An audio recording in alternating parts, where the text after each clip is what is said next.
Order, please, this regular meeting of the Joshua Basin Water District Board of Directors for August 7th is now in session at 5:30, 17:30 hours. Please join me in the Pledge of Allegiance. The flag is just here. I pledge allegiance to the flag of the United States of America and to the republic which stands one nation under God, indivisible, with liberty and justice for all.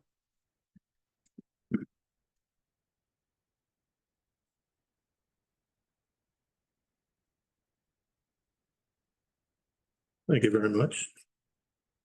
Determination of quorum. General Manager Johnson, roll call, please. President Flowen. Present. Vice President Doolittle. Present. Director Fick. Here. Director Jarlsberg. Here. Director Short. Here. Thank you very much. All directors are present in the boardroom. There is no request for remote participation. We have a quorum. Approval of the agenda. Do I hear a motion to approve this evening's agenda? So moved. Is there a second? I'll second. Those in favor of approving this evening's agenda, say aye. Aye. Aye opposed, motion carried. Public comment. This designated time is for members of the public to provide comments on any district-related matter, whether appearing on the agenda or not. Under provisions of the Brown Act, the board is prohibited from taking action on items not listed on the agenda. At the discretion of the board president, comments on a particular agendized item may be deferred until that item is heard. Do we have a public comment? Is that Ann, this Ann? Okay. Oh, okay. That helps. General Manager Johnson, is there written electronic or voicemail comment, public comment? None to my knowledge. Thank you very much. Consent calendar. Consent calendar items are expected to be routine and non-controversial, to be acted upon by the board at one time without discussion. If a board member would like an item handled separately, it will be removed from the consent agenda for separate action. We have one item on the consent calendar. That's the draft minutes of the board meeting on July the 17th. Does anyone want to remove this item from the consent calendar for discussion? Hearing nobody, is there a motion to approve the consent calendar? So moved. Those in favor signify by saying aye. Aye. Aye. Aye. Motion carried. So there is no item 6, presentations. This presentation is for informational purposes only. No action will be taken. That would be for introducing public outreach consultant Kathleen Radnich, please.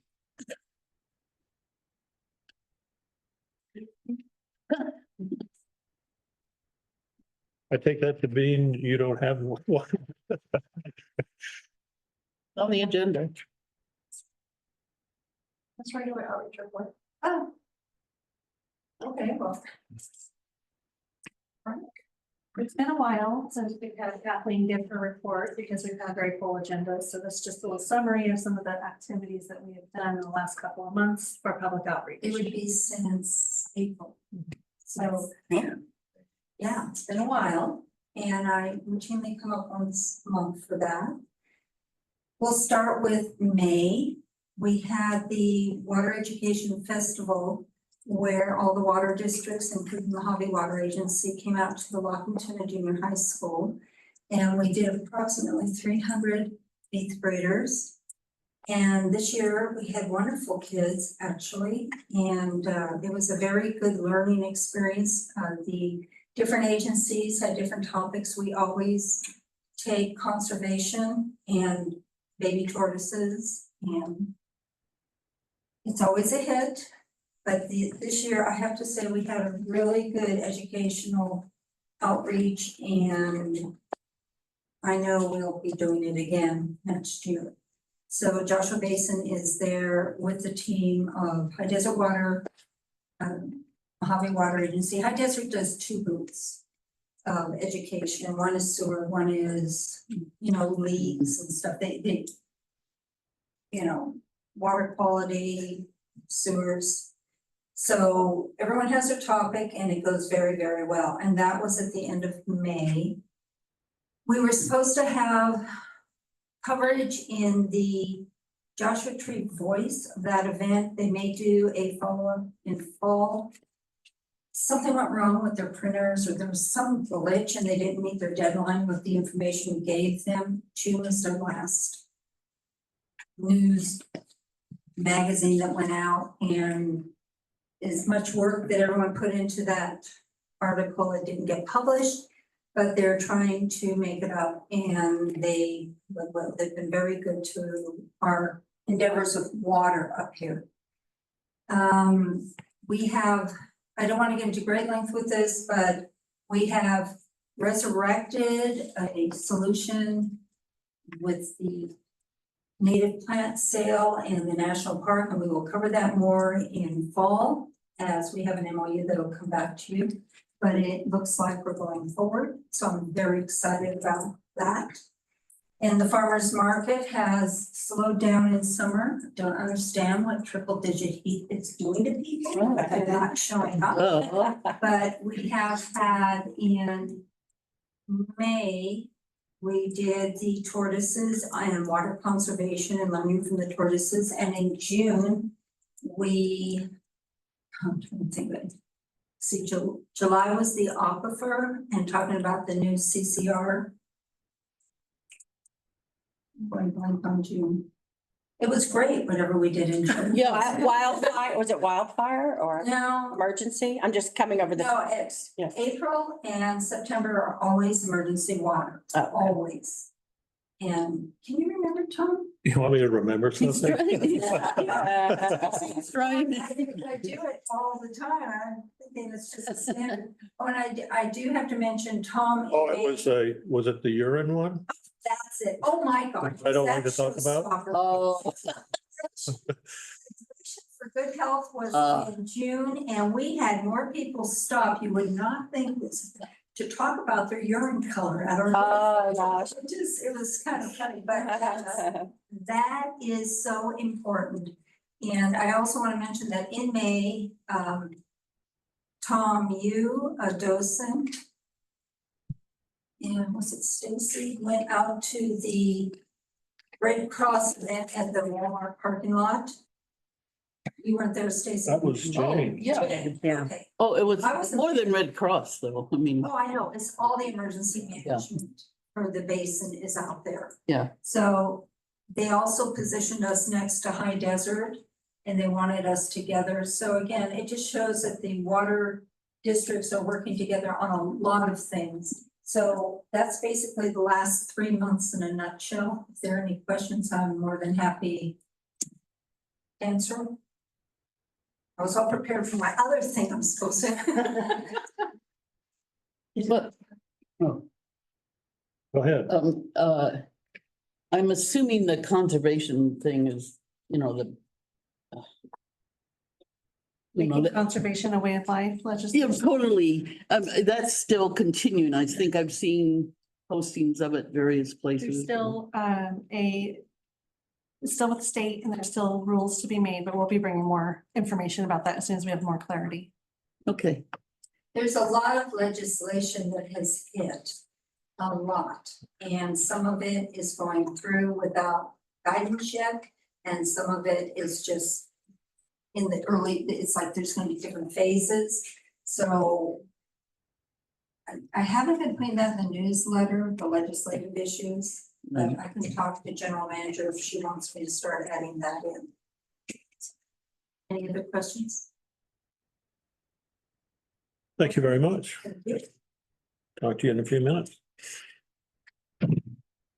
Item 8, discussion and action calendar. Item 8A, alternate investment pools, Director of Finance, Dan Roman, please. Thank you and good evening. We have a very exciting topic tonight. Alternate investment pools, also known as local government investment pools. You may see this written as LGIP in some places. So this is in response to some inquiries that we've received from board members about exploring alternatives to LAIF. So as you know, let me share my screen here and we'll go into my slideshow so we don't have to see the entire or talk about the entire staff report. Oops. Looks like I'm gonna start working on my slides. Okay. So we have currently in LAIF just over 20 million. And that's as of the end of July. We have been invested in LAIF, to my knowledge, since I've been here. That's over 15 years. And prior, I believe as well, I have never heard of any other investments that the district has been involved with. So LAIF has several statutes that I referenced in your packet and linked as well. If you wish to explore those, we won't go into detail with that because of course we have quite an agenda tonight. So your money is safe in LAIF. This is a communication that LAIF sent out earlier this year. LAIF, however, will not send someone out to present to us like we have a few other presenters from alternate pools tonight. LAIF doesn't really market their investment pool. So there's a couple of interesting points here that they made. The investment pool LAIF is part of the PMIA, which is the pooled money investment account with the state. And it is not a net asset value fund, a 2A7 fund, or a 2A7-like fund. We'll hear a little bit more about net asset fund later. And so what they say is that this means the value of the underlying securities within the pool do not affect the value of the money that LAIF participants deposit in the fund. LAIF in essence acts as an interest-bearing checking account. I also included in your packet the Government Finance Officers Association best practices. So this organization, which I belong to, offers 14 recommendations to consider in making a decision and whether to invest in a product. So we still need to do additional research in this regard. Some statistics here to ponder. Mainly, I wanted to point out that, first of all, the short-term performance and the 5-year performance within the products that I compared as of a specific day or as close to that day as I could find in my research was very similar among Camp, CalTrust, and Class. And the other item that I really wanted to point out is that you can see that LAIF was founded in 1977, Camp in 1989, CalTrust in 2003, and Class in 2022.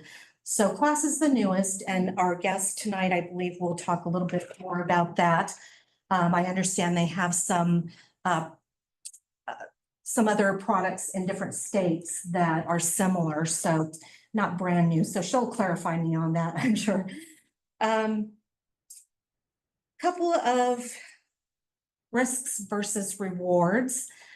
Potential benefits of these JPA or local government investment pools versus LAIF. They would offer us some diversification over having, if we were to split our, not necessarily split in half, but if we were to allocate some portion of our investment in LAIF to a different product, it would offer us some diversification. Potentially higher interest rates and favorable market conditions and potential additional earnings, of course.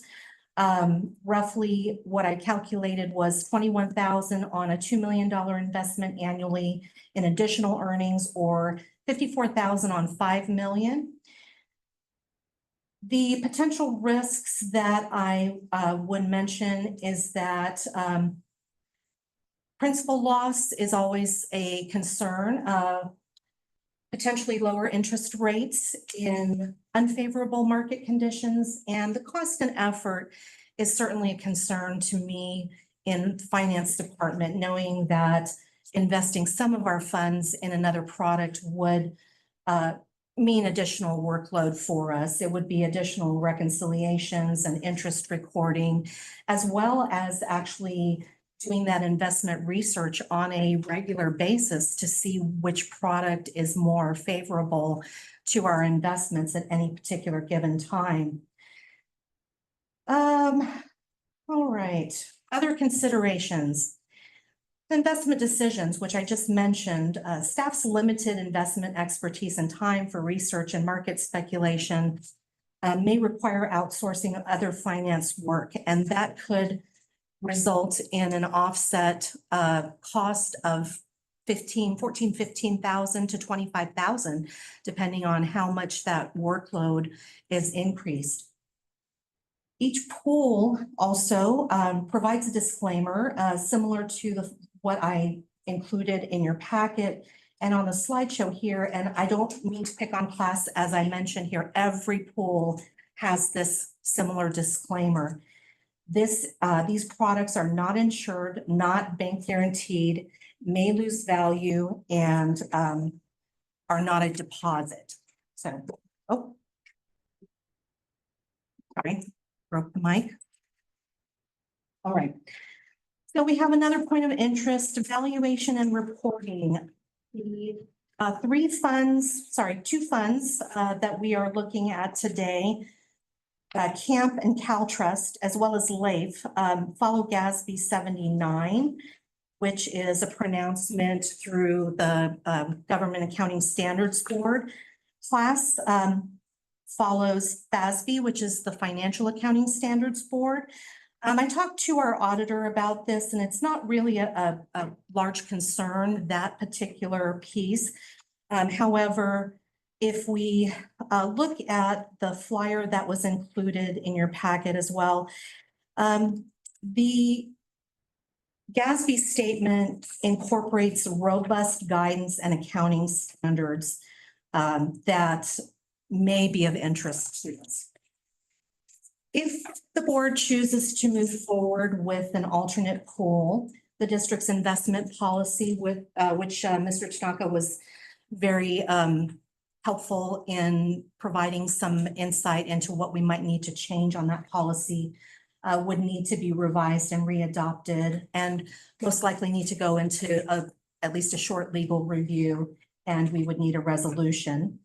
So that's something we would come back with if the board chose to send us out with more homework tonight. The bottom line, additional earnings could come at an additional cost for outsourcing of up to 25,000 a year. We could easily invest the wastewater capacity reserve, which is currently at 2.745 million.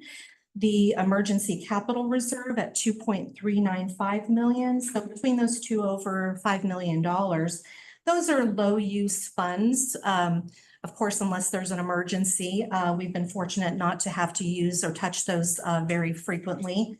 The wastewater capacity, unless something changes in the strategic plan, I don't foresee any use for that fund in the next few years. So what we would be looking at if we would invest $2 million would be an additional earning in the neighborhood of 21,000 a year, or for a $5 million investment, about, sorry, my screen is obscured. 54,000, thank you. All right, and so we are recommending tonight that either the board choose to remain fully invested in LAIF, that is change nothing, or consider partially investing in an alternate pool and direct staff to further explore up to 2 alternate pools for investment of funds, those with minimal usage, such as the wastewater capacity reserve and or emergency capital reserve. And then we would bring back specific recommendations, investment policy updates, and any necessary resolution in a future agenda item. But before we do that, what I'd like to do is introduce our first presenter, who is Kyle Tanaka from CAMP. And I will tell you that Sarah and I attended his Investment Pools 101 webinar, which is he did a wonderful job with. It was very impartial, and that's why we wanted to invite him initially to do this presentation for us. And then he's going to follow that up with a little bit of a specific camp presentation. So let me get to that presentation here. That one's in. And then we also have Here a we go. presentation from class and a presentation from CalTrust, but I think the last presentation, Ann, is our presenter not going to be here? No, class is here. The class is that's- here, but the other one. Yes, CalTrust is, it looks like he has not signed in. Our CalTrust representative that was supposed to speak tonight actually contacted me just a few hours prior to let me know that his home was being evacuated for a fire. So he probably will not be here, but we do have some flyers that we can distribute. So with that, I will introduce Kyle Tanaka. Awesome. Thank you, Ann. Thank And good evening, everyone. Thank you for having me here today. Like Ann mentioned, this investment Pools 101 presentation is really meant to be educational in nature. So I will focus when I talk about camp a little bit more later on, some of the nuances there. But also it's meant to be interactive. For me, if you have any questions midway through, or if I'm losing you at one point, please bring me back into focus. So with that, just a little background on myself. I've been with PFM Asset Management, who's the investment advisor and the administrator of the camp program for just about 5 years. Before that, I worked with the California Special Districts Association, and then funny enough, worked for CalTrust. So that's where I began kind of my municipal finance journey. So now it's full circle. And if you do have CalTrust questions, I might be able to help. But thank you all. So really, when we talk about investment pools, that first consideration is, where do you begin? For me, it's quite simple. Next slide. So I don't like to read off the slides, but I think this slide is very important to you. So bear with me. So the investment policy serves as the foundation of the local agency's investment goals and priorities, can help protect the assets of the organization, demonstrates that the governing body is performing its fiduciary responsibilities, thereby inspiring trust and confidence among the public that it serves. That's from the local agency investment guidelines and CDAC, which stands for the California Debt Investment Advisory Council. So really, in my eyes, this is perfect timing for the district to have this presentation, to be thinking about it, because as Ann mentioned, that if you want to move forward with another investment option, you're going to have to first start with the investment policy and really have a discussion. So on the next slide, there's two kind of numbers or code sections in California government code that the district is responsible for following. So you see the first, and I'll talk a lot about 53601, but really the second standard, the deposit of funds, is just naming the terminology of the investments that are available to the district in that first bullet point. On the next slide. So we show part of 53601. So, and like taking a step back in the grand universe of all investments, what we're going to focus on today is the little red circle of local government investment pools.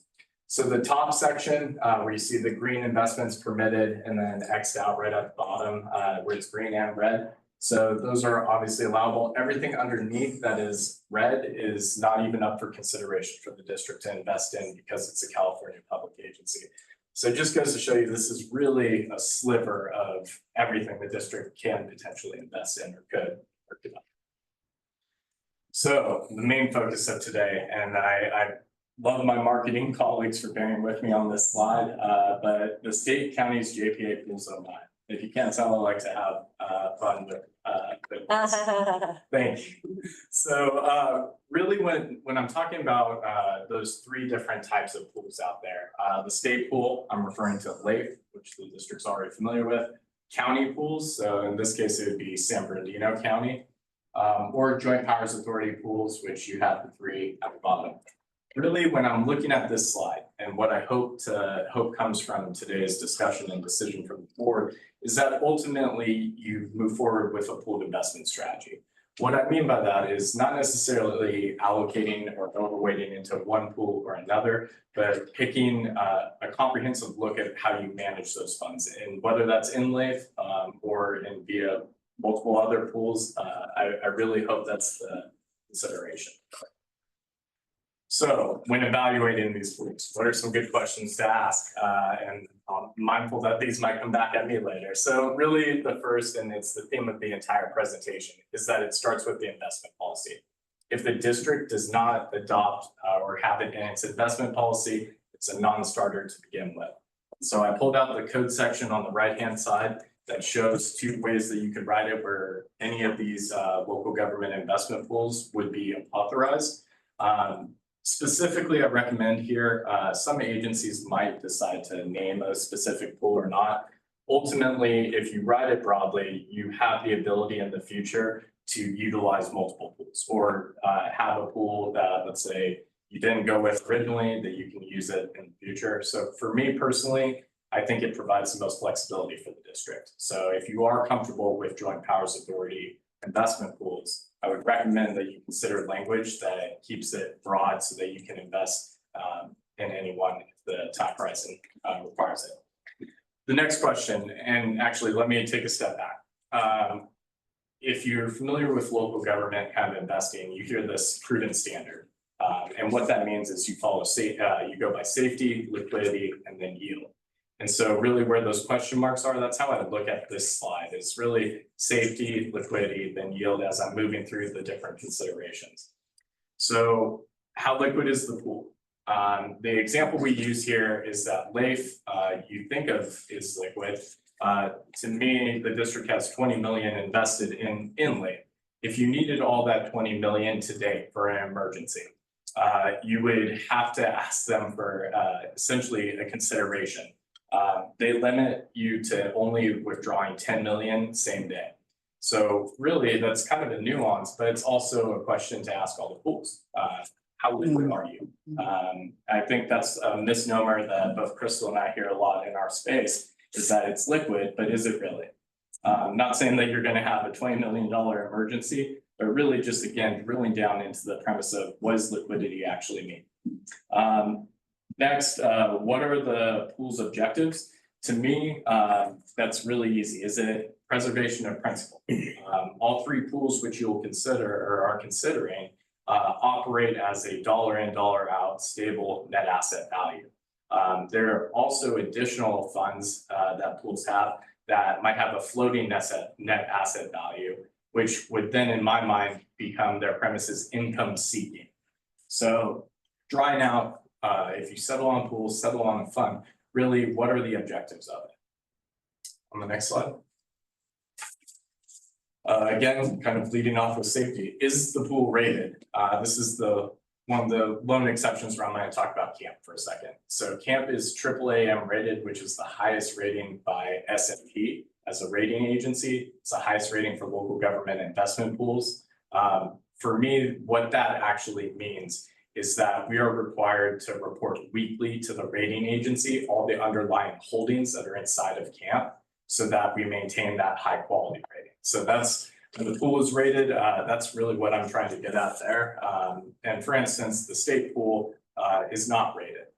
It's a decision pool to pool, fund to fund, what you have rated. But to me, I see that as kind of an external third party oversight of your pool. Next, jumping down, to me, it's then moving kind of from a safety consideration, you're back onto liquidity. So cutoff times of these pools. For the state, I'll pick on them here. So not to get steal anybody else's thunder in our presentations, but the state has a cutoff time of 10 a.m. So, you know, what happens if you have that liquidity request or that emergency that comes in after? Are you going to have to pull funds from your bank account as opposed to your investment pool? Number of transactions, exactly what it says. You know, are there limitations on how much money you move in and out on a daily, monthly, weekly basis? Again, picking on the state here, they cap at 15 transactions per month, whether that's withdrawals or purchases into the program. Transaction amounts, again, state, caps you at, or you have to transact in $5,000 increments. Not a big thing, but it's something that the other three pools don't have any restrictions on. So these are kind of the starting questions that start to kind of get going as you evaluate these pools. Last two, I think most of the pools have an online portal that's pretty industry standard these days. What is the help desk there? To me, really, that means who are your representatives of the program? I live in Los Angeles, it's a short drive in. We have folks all across the state here that are registered to give investment advice. There to call, and we also have a centralized client support team as well. Sorry, I started talking on gap there, but the service aspect is really what that last bullet point is trying to get at. What is the size of the pool or the fund? Simply, what is your risk exposure in these investment vehicles? What do the underlying securities look like?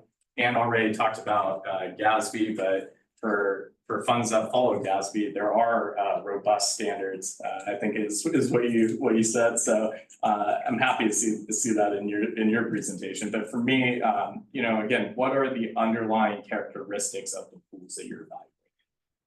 On the next slide. So some of the pools that you'll be evaluating follow GASB 79, and just to kind of draw out that last bullet point a little bit further. So GASB 79 requires for liquidity, again, as a focus of kind of what I think should be kind of front and center in your mind. Funds that elect to follow GASB 79 have a minimum, they have to maintain a minimum of 10% of their fund in daily liquid investments. And that's to meet any unexpected redemptions, withdrawals on the fund. When you take it out a step further than that, GASB 79's liquidity standard has 30% minimum of the pool's entire size has to be kept in weekly liquid investments.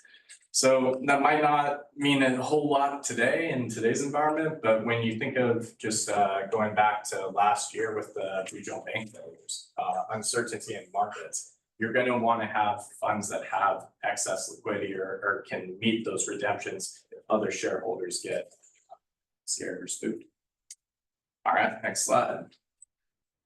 So this was I wish these slides were next to the risks and rewards slide that Anne had. But really the advantages that we see, it's an efficient approach.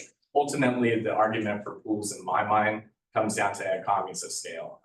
It's that the district is joining other public agencies to invest in a way that it cannot on its own. Since all of these investment pools that you'll be evaluating are joint powers authorities, they are bound to the same California government code that you are in terms of what they're able to invest into. Again, liquidity, I think, is a huge point in consideration. And then also reduce market risk, both your share or your spreading kind of the risk with amongst other shareholders, as well as, I didn't talk on it yet, it'll be on the next slide, but weighted average maturity of how long the fund is or how far out, what does your exposure look like, as opposed to, let's say, if you bought a regular investment security. The next bullet point, expenses. The nice thing about most of these funds are that you can, the expenses are on an assets under management basis and netted out of the yield. For us, this means that the yield that you see with CAMP will already be net of that. And lastly, simplified accounting and reconciliation for monthly statements. All the pools you're considering will provide this. Disadvantages, kind of going back to the objectives bullet point that I spoke about earlier. The district doesn't have control of the investment strategy for any pool, and that includes state as well. So that's why I think really these due diligence, kind of thinking about it this way, answering questions is important in your consideration. Other investors' actions can be detrimental. So does the funds that you're considering investing in or pools that you're considering investing in, do they have a limitation on how large of or what's the most a shareholder could contribute or have or own from that pool, so that if your largest shareholder withdrew all of their funds tomorrow, what does that do to the rest of them? And then a disadvantage also, just as fees were positive on the other side, it cuts against you that way. Fees are predetermined. So I would say as you evaluate each pool, ask them what their fee structure looks like, how it works, how it differentiates between other pools. And so I said that I'd come to weighted average maturity, and I think this slide helps compare a little bit. So weighted average maturity, I'm going to focus on, it's that middle bar in the bar chart. So GASB 79 funds, such as CAMP, have a maximum weighted average maturity of 60 days. Weighted average maturity is simply how often does your pool's assets or investments turn over. The reason being, for a WAM of 60 days or a super short duration fund, you're gonna want to potentially consider having a fund like this when interest rates are rising or expected to rise, because those underlying securities are going to turn over faster, and the pool's performance then from a yield standpoint is going to outpace a longer duration. So in my mind, I would really ask for that consideration of looking at it from a pooled investment strategy. You can overweight certainly in one pool and still utilize the other pool for liquidity or diversification. But really, in my mind, that middle bar is the reason why it's important for the district to consider implementing one of these or multiple of these other alternative investment pools so that you have flexibility in different interest rate environments. I think for me, the positive side, right, is capitalizing on a higher rate environment. But taking it a step further and drilling myself here is what happens when the Fed starts to cut interest rates, or if you go back to March of 2020 when they came in and slashed interest rates to zero. Pools that were shorter, their yields depreciated faster because the assets were still turning over, but they weren't able to invest in the same in the higher yielding securities. They were investing where the market was. And so really that's why I think having multiple pools and utilizing them makes sense when you're considering weathering different environments. And this to me is also kind of a nice slide just because it shows different considerations. All three of the funds that or pools that you'll be evaluating are going to be relatively around the same in terms of that left-hand column compared to what the district already utilizes in LAVE. All right, I'm going to take a breath and some water. Questions on any of those characteristics, bullet points, or that you might have? I want to jump in your pool. Me too. It was strength coming in from the parking lot wearing crew jackets. Vice President Doolittle? Oh, well, so I guess, yeah, I'm just wondering, I mean, some of these questions I may want to ask Crystal as well, but so we don't have an investment policy, correct? We do. We do, but we need to update it. We would need to Okay. revise it. Okay, all right, okay. So I didn't understand why we can't, what do you mean we can't customize our investment strategy? That we pool our money and they go and invest it wherever they want? Is that what you mean? Correct, yes. Okay, so it could even be, some sort of values that we hold that we may not appreciate, right? Those, it could be investing in that, right? Yep. Something like that, so, okay. And then I didn't understand the difference between weekly and daily liquidity investments. I didn't understand what that was. Sure, it's character, thank you for your questions. It's just a characterization of type of investments that you're holding. So for us, if we utilized a money market fund for a certain percent of our, for CAMP, sorry. If we utilize a money market fund or other instruments like that to meet that daily requirement, so that we always had that ability to sell out of that security that we hold in the overall pool to meet, let's say the district needed 2 million. Okay. So that was what I meant by daily, and then weekly is that all of the pools investments that they're invested in will have a shorter time horizon, but there's certain investments that will be able to be sold within a week in theory, the same as your daily. So Okay. that 10 and 30 requirement to me is the minimum, but it's meant to help with redemptions on the fund. Okay, and then, do you have any idea what not a spread, but what you know, the investment pools, like what the recommended slices are for public agencies? Like, so you want 50% here and you want 10% here. And do you see what I'm saying as far as the diversification goes? So each pool will have its own, first off, we would point, or I would point it back to, each pool's gonna point back to California Government Code. And California Government Code has specific limitations in the amount that you can invest in a specific security. So money market funds, for example, you can only have a 20% allocation of your overall investment portfolio. So JBWD, for example, would only do 20% in money market. Correct. Oh, okay. And same with. Right, for you guys. Any of the Right, other. yeah, okay. All right, but there isn't a general thing that takes into consideration, considering what the state recommendations or, you know, code is. Keeping in light of that, then the diversity slices or percentages should be this, no? I'm gonna jump ahead if that's okay, because I think it might help do you have the pie chart for the camp one? Let me Or is see. that or it's a separate? Do you understand what I'm asking? They're like, what should our slices be? What should our percentages be? Yeah, if Right. there's a recommended one that, you know, is generally acceptable in the industry.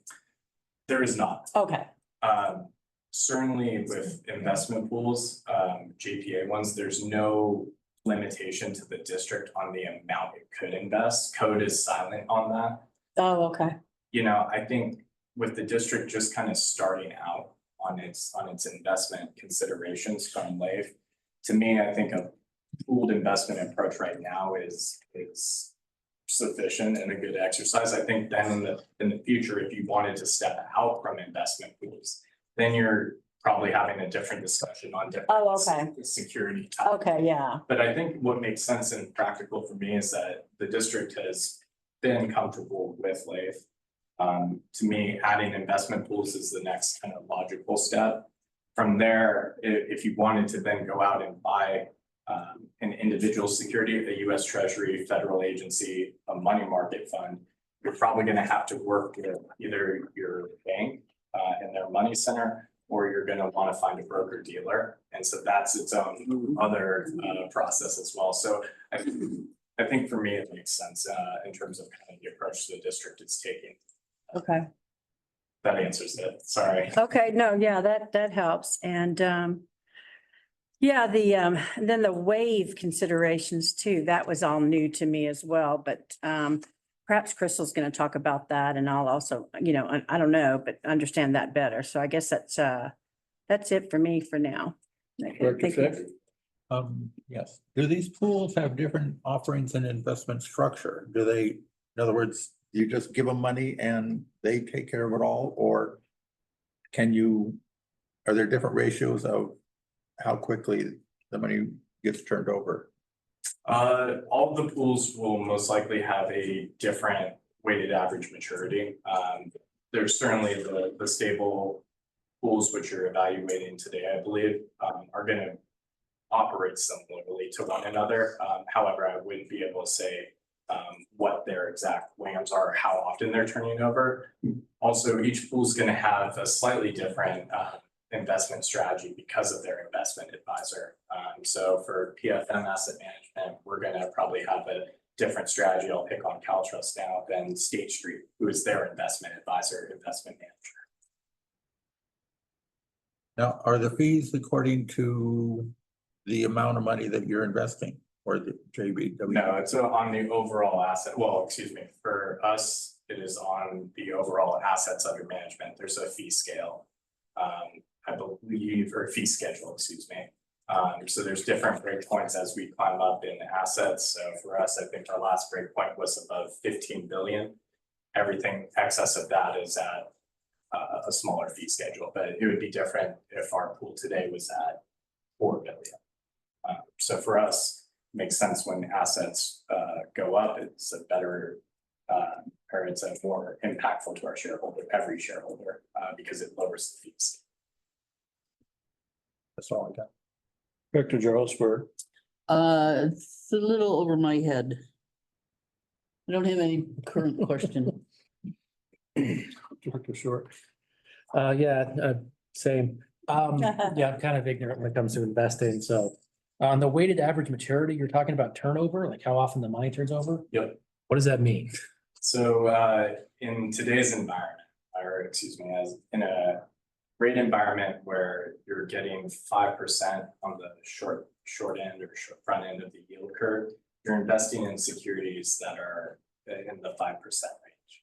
So if tomorrow the Fed came in and cut interest rates to 0, because the pool was turning over so quickly, you're then reinvesting at a lower yielding security.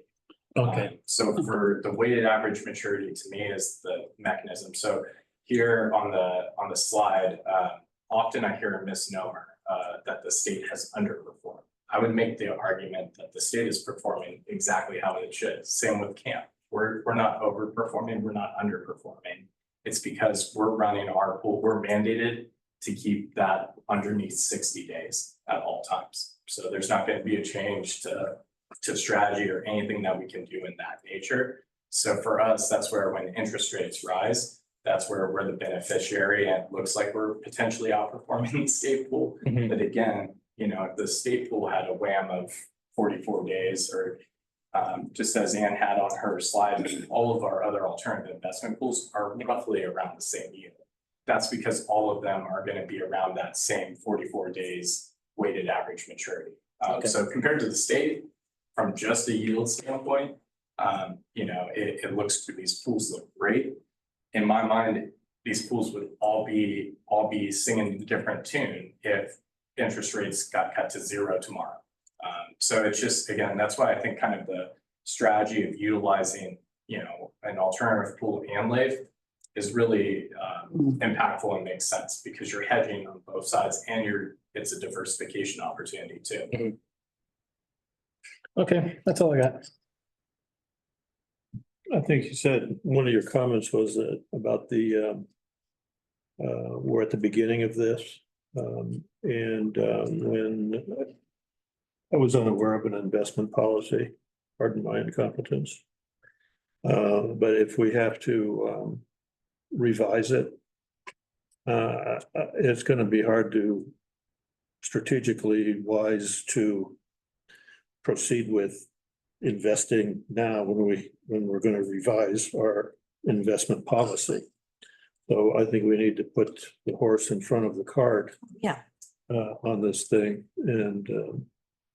and over in that interim, I'm not making any demands for a deadline or any of that goals or anything on this. You know, you folks do your own scheduling on these things.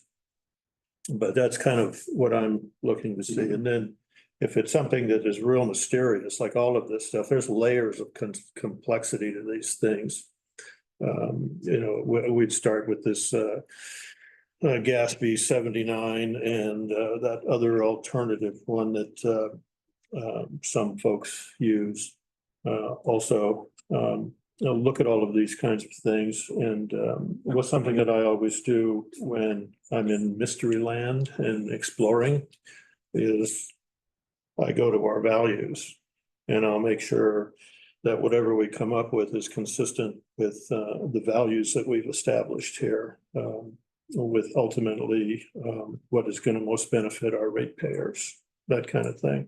But also it has to be something that's real and practical for us to manage too, because we do have that accountability to our ratepayers to keep an eye on this stuff, not just throw it off on somebody else kind of a thing. And so it'll be harder to watch the more, because it was suggested here by Kyle that we could have several of these entities investing our money, which puts a burden on our limited staff, our accounting staff, those folks. So those are just some initial thoughts, and I think I'm going to learn more in a few minutes. General Manager Johnson. That'd be important to note that, you know, we're not asking the board tonight to select an investment firm, that just to give us direction at the end of this presentation of, you know, that we stay where we're at, or, you know, that we consider a policy in the future. David from CAC, sorry. How you doing? I am a believer in not keeping all your eggs in one basket. So the first question I have is, what percentage of our total investment would we be able to pull same day? And what time is the cutoff? So I'm gonna go through this on the camp presentation. Yeah. The quick answer there is you could pull all of it same day without notice. The cutoff time for us is 11 a.m. And say there was a catastrophe and you have other water districts or agencies. How liquid are you to fulfill that? Sure. Well, that's where I would point back to GASB 79, keeping the portfolio at minimum has to be 10%. That's at minimum. So for us, and I'll go back because I used to read on the others in Signature Bank. At that time, we were running the portfolio close to 30% in daily liquidity and close to 50% in weekly liquidity.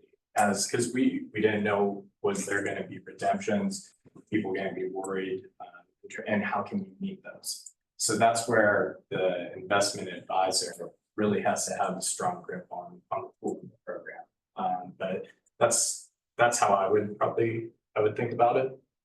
I don't know if that directly answers the question or not, but okay.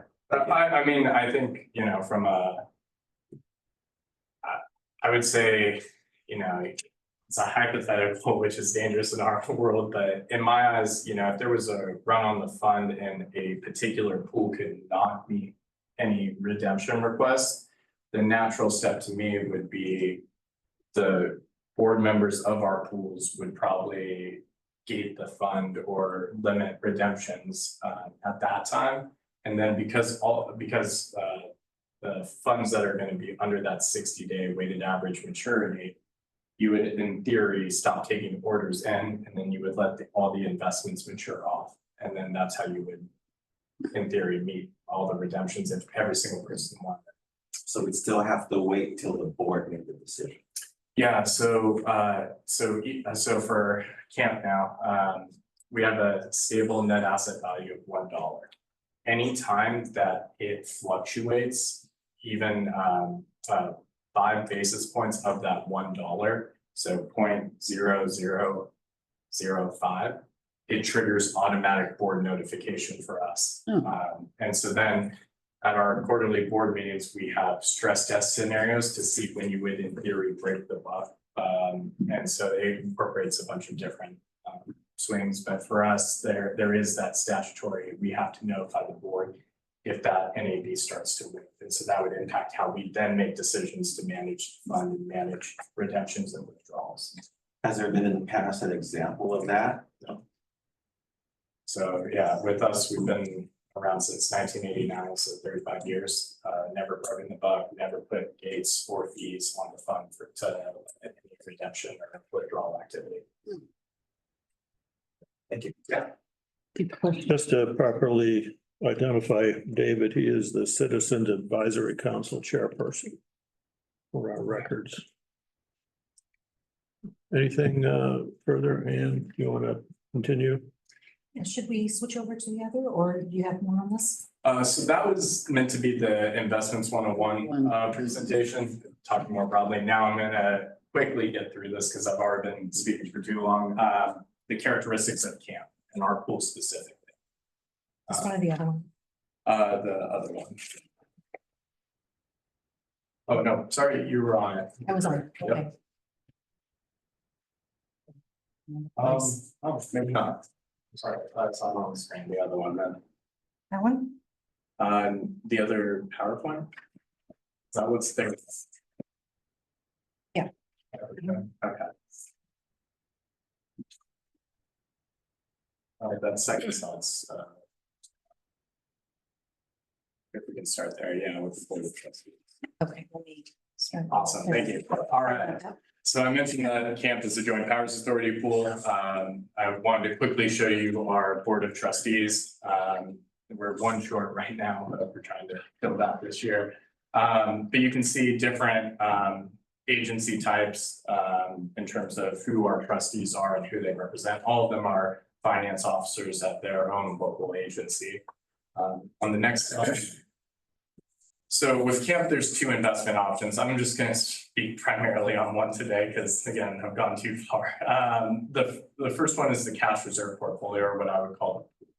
I mentioned that it was AAA rated by S&P in the previous presentation. To David's question, the cutoff time is 11 a.m. You'll also see that there's unlimited transactions. So that's via purchase or wires, again, trying to differentiate from the state pool. We have an online account portal, option to open multiple sub accounts. These are pretty much industry standard. There is no investment, no minimum investment for the district. So if you wanted to invest $10, we would invest $10. Wow. PFM might be mad at me, but you could certainly do that.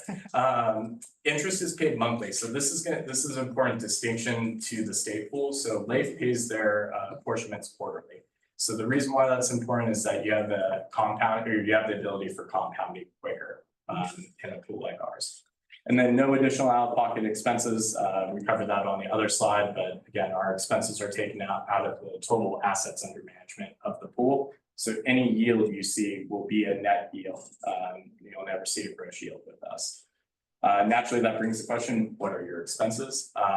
Roughly for us right now, as of last quarter, our fund was down to 9 basis points. And a basis point is, because I made mention of it earlier, it's 1/100%. Next slide.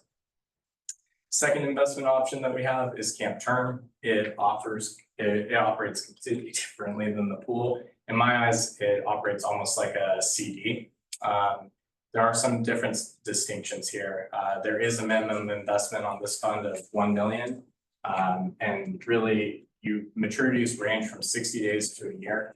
It's meant to complement the pool in a way that the pool can't go past that 60 days. So it's still a shorter investment fund or option, but that's the reason why it was created. And this one, I mentioned Camp's been around for 35 years. That's on the pool. Term is relatively new. It's been around for about 2 years. So it's still getting off the ground. There's a lot more education that is needed before the district, before I would recommend this to the district at this time.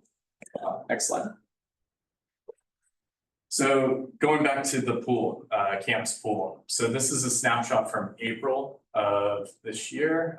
You see total fund assets just at 20 billion or just above 20 billion.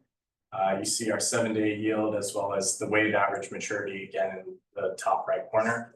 This also gives you an idea of the different sector composition or security types that we're invested in, as Director Doolittle and I talked about earlier. As well as the rating, how the investment securities are rated in the overall pool to maintain that AAA and rated by S&P. Next slide. So I mentioned at the very start, PFM Asset Management is the investment advisor and the administrator for Camp. You can see that this is, pools are a niche kind of industry or topic I guess security type for local governments, but it's really kind of our bread and butter. So you see 18 other pools across the nation that we manage that combined 77 billion in assets under management. I always joke to my colleagues across the firm because I know what Camp represents out of that number. I'm very proud of that. On the next slide. So we covered the service providers part with PFM, but you can also see our custodian as well as auditor and fund counsel from national firms. And then on the next slide. So how to join Camp. So this is, if you do make the determination down the road, again, it has to be in your investment policy, but you can elect to either treat Camp as just an investment vehicle, same as how you're treating LAIF currently, or because of its governance structure, you can elect to join as a member of the JPA, which we would call a participant. In my mind, I would ask for consideration down the road if you do choose to move forward with Camp or utilizing Camp, that you join as a participant, just because that grants you voting authority. So once a year, I'll go out to our participants and ask them to participate in our annual proxy. It's usually confirming our board members, but sometimes there's more substantial votes than that. For instance, when we launched term 2 years ago, that had to be ratified by all of our participants for the program. So I'd ask for consideration down the road. And then roughly, Anne, I think that was the last slide, but can you go back to the little pie chart again? So I mentioned this was from April. I have current numbers here. So as of today, the fund closed at 18.1 billion. That's representative of roughly 350 public agencies throughout the state. Just to get an idea. And I think our 7-day yield was at 543, 544, somewhere in that ballpark today. So that was me trying to get through this quickly. Any questions on camp specifically, I can answer. Anything further from the board? David? What would be the ratio of water agencies to the rest of your district or Great question. districts? I looked this up. Roughly 52 water agencies out of the 350.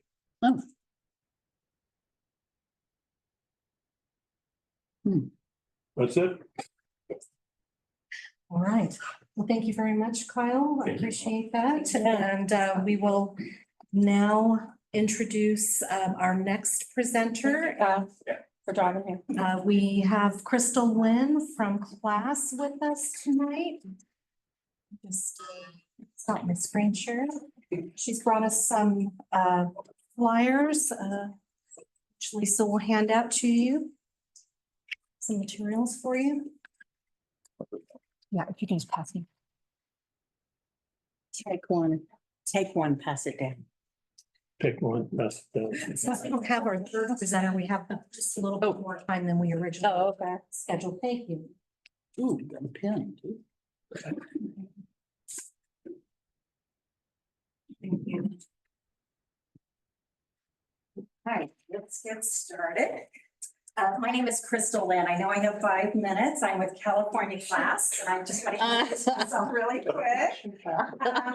I'm local also. I'm in LA County, so I'm just a short drive away. I am the Director of Investment Services for California Class.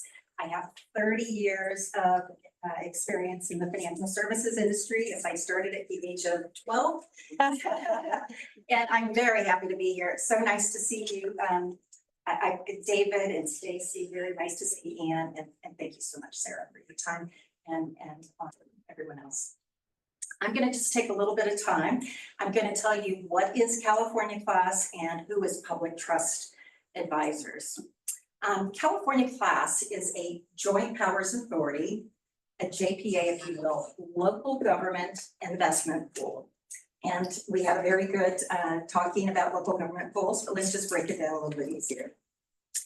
If you're not familiar with local government pools, it's essentially a money market account, which is specifically designed for local governments. And in this particular case, California. It has a fluctuating yield. So every day the yield will change. Right now it's at the 7-day average is at 544.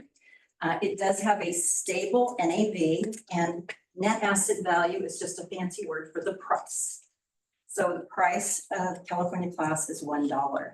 So when you make a deposit of say $1,000, you are going into the pool at $1 and you come out of the pool at $1. So you have your deposit has been preserved. And then on top of that deposit, you're going to have a rate of return. Now that rate of return is all you. You will never see a fee. You will never see any transaction charges on your statement. Any type of fees are what we call an internal expense ratio. So it happens before we even post the yields. So the yields are net. They are all you. Okay. The next thing I want to talk about is daily liquidity. You will, with California Class, have daily liquidity. And what does that mean? It means that if you let us know by 11 a.m. California time that you can move your money into California Class and you begin earning interest on day 1. If on day 2, you decide you want to move the money out of California Class, you let us know by 11 o'clock on day 2, and we will move the money out on day 2. And you will not earn interest on the last day. You earn it on the first day, but not on the last day. We also want to let you know that you can have unlimited sub-accounts. And so what does that mean? That means that within your account, you have different buckets of money. And it's strictly to keep yourself organized. So if you want a bucket for a sub-account, as we refer to it, it's called the general account. Fantastic. You can have another one, and you want to call it the rainy day fund. Fantastic. You can have another one over here, which might be called repairs. You can have that one as well, all under the umbrella of one account. Okay. And the next thing I want to let you know also is that you can pre-date transactions, and a transaction is moving money in or out of the pool up to 1 year in advance. So if you know you're going on vacation, for example, Ann, she's going on vacation, you know, she's gonna be gone for Thanksgiving, and she needs to move some money on that Friday, January 1st, she can go into the pool, set that up and get it ready to go. And then on that Friday after Thanksgiving, an email will go out to all of the authorized representatives, letting them know that that transaction has been completed, and it will go on your monthly statement. We do have on-demand reports, which means that at a moment's notice, you can go out onto our portal and pull those reports. If you want to look at your branded statements, you can look at your branded statements. But if you want to go off month, or if you want to pull 3 months, like 90 days, you can do that just by going out and pulling reports, and it comes out in Excel. And one thing that we do with California classes, we market to the market every single day. It's not, there's nothing floating, there's nothing, there's no mystery about what your balances are. Every single day, our portfolio management team marks your portfolio to the market. You always know to that day what your balance is, which is not what you have at LAIF.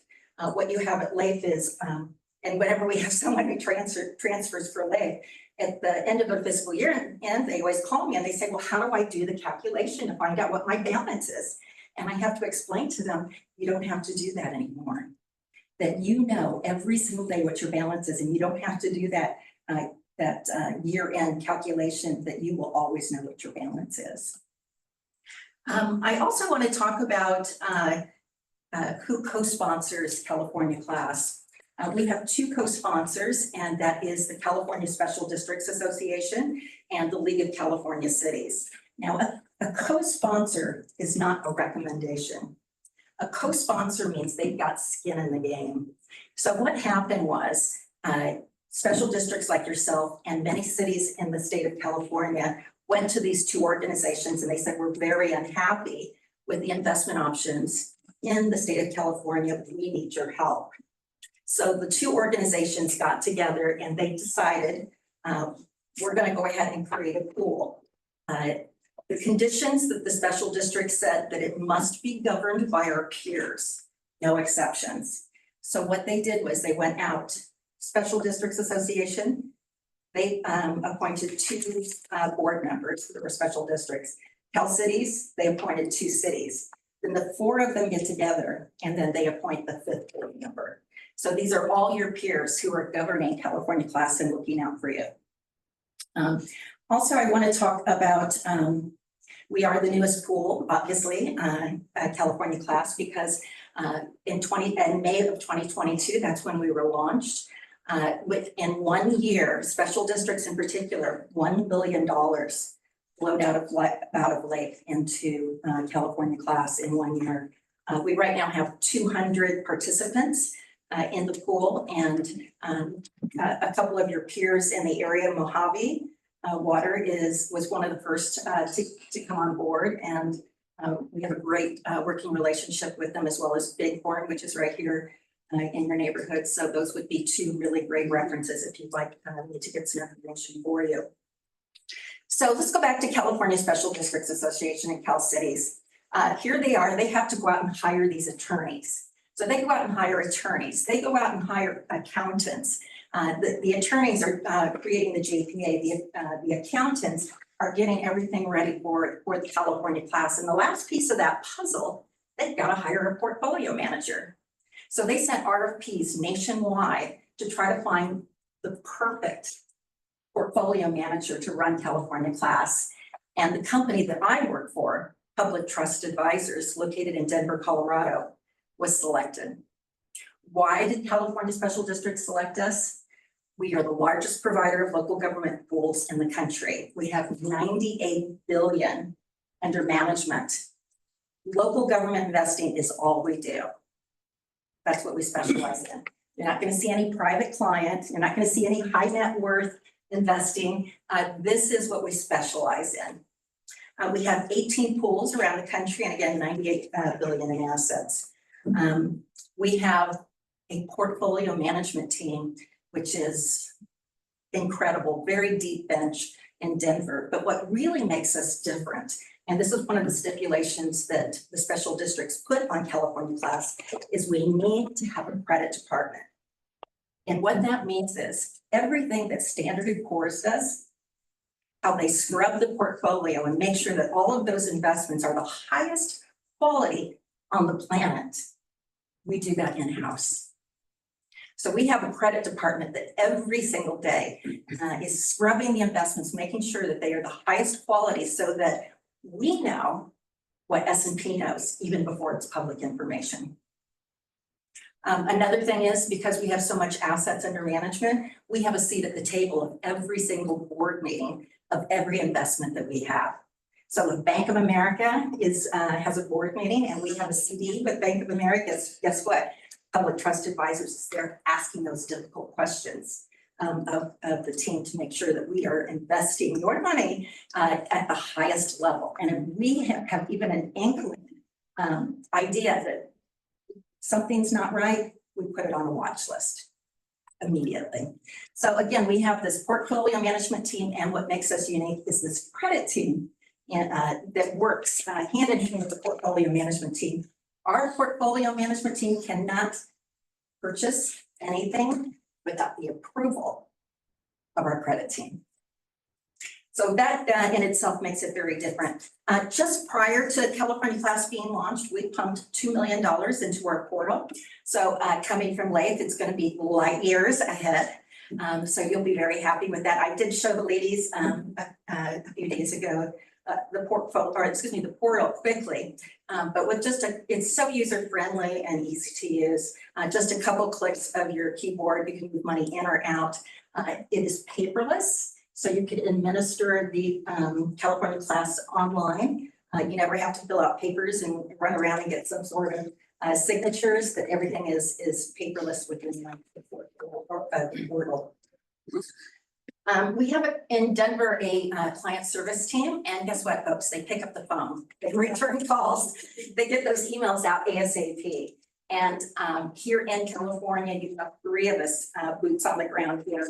At any moment that can be here. And I'd like for you to think of me, Anne and Sarah, as an extension of your departments, that if you ever need me to lean on me for any type of information, I'll be there to hold your hand through the process and make sure that everything is taken care of. So, and having said that, hopefully I didn't go too long. Is there anything that I can help you with? Vice President Zullo. Hi, Crystal. It's nice to see you again. Yes, thank you for being here. Yeah, I do have, so I heard 2 different kinds of accounts being, analogies. People learn well with analogies. Yes. And so one thing I heard, Kyle said, this is like an interest bearing account. And then you said, this is like a money market account. It's the same thing. Okay, what were you talking about specifically when you were saying that? Okay, when you refer to a money market account, it is an interest bearing account. That's what a money market account is. All right, okay. That you go in at $1 in a money market account, right? Your money sits there, you earn interest, and when it's time to pull it out, that entire amount that you put on deposit with us will come right back out of your portfolio with interest. And similar to camp, that you accrue, that's a fancy word, you accrue interest throughout the month, and then the first week of the following month, we deposit that and reinvest it into the pool for you, so that you can start earning interest on your interest. Thank you, that helped. So, you had a visual, you have this dollar and you pull it back out. And you could say you can take the deposit out, but is the deposit the same as principal? Yes, it is. It is, okay, because I had understood that Class did not protect the principal like Leif does. What am I misunderstanding here? So Okay, it is a misnomer that LAIF is protected and that it is insured similar to the banks. Is that what you're referring to? No, it's not insured, it's not guaranteed. However, my understanding is that their investment strategy is so conservative, which is also the reason that the earnings are lower, that the interest is more secure. That's not, let me just expand on that. Because the reason the interest is slower is we were referring earlier to weighted average maturity. Maturity means if you've ever gone to the bank and bought a CD, and there's always a maturity on it, right? You buy a 1-month CD, a 3-month CD, or a year CD. So that's when that CD matures. The style of investing for LAIF is to have their maturities out over a year. And that's it. They don't change it. Every year, there's those maturities when that money comes due, like a CD, the money comes due, they reinvest it in over a year again. So they just keep rolling the money over, doing the same strategy. That's why 2 years ago, when interest rates were going up every quarter, they stayed very low because they were locked into very, very low interest rates. But Camp and our portfolio management team and our credit team said, no, we're not going to do that. We're going to keep our maturities 30 days to 45 days max, because we think Chairman Powell is going to start raising interest rates. So every time our CDs and our treasuries came due, we were able to reinvest that money at a higher rate. So that's really the only difference between LAIF and California Class and Camp, for that matter, is that the maturities for LAIF were out so far that they were locked into these horrible interest rates. And now, just now, those CDs are starting to come due and they're able to reinvest at a higher rate. Where with us, every single month, boom, we were reinvesting the money at a higher rate. The next month, boom, reinvesting at a higher rate. And there was a time when we were 2.5, 3 points higher. Can you speak to what may happen as the interest rates start to drop in the future, which we think may happen? Yes, and we have some certainty that it will happen.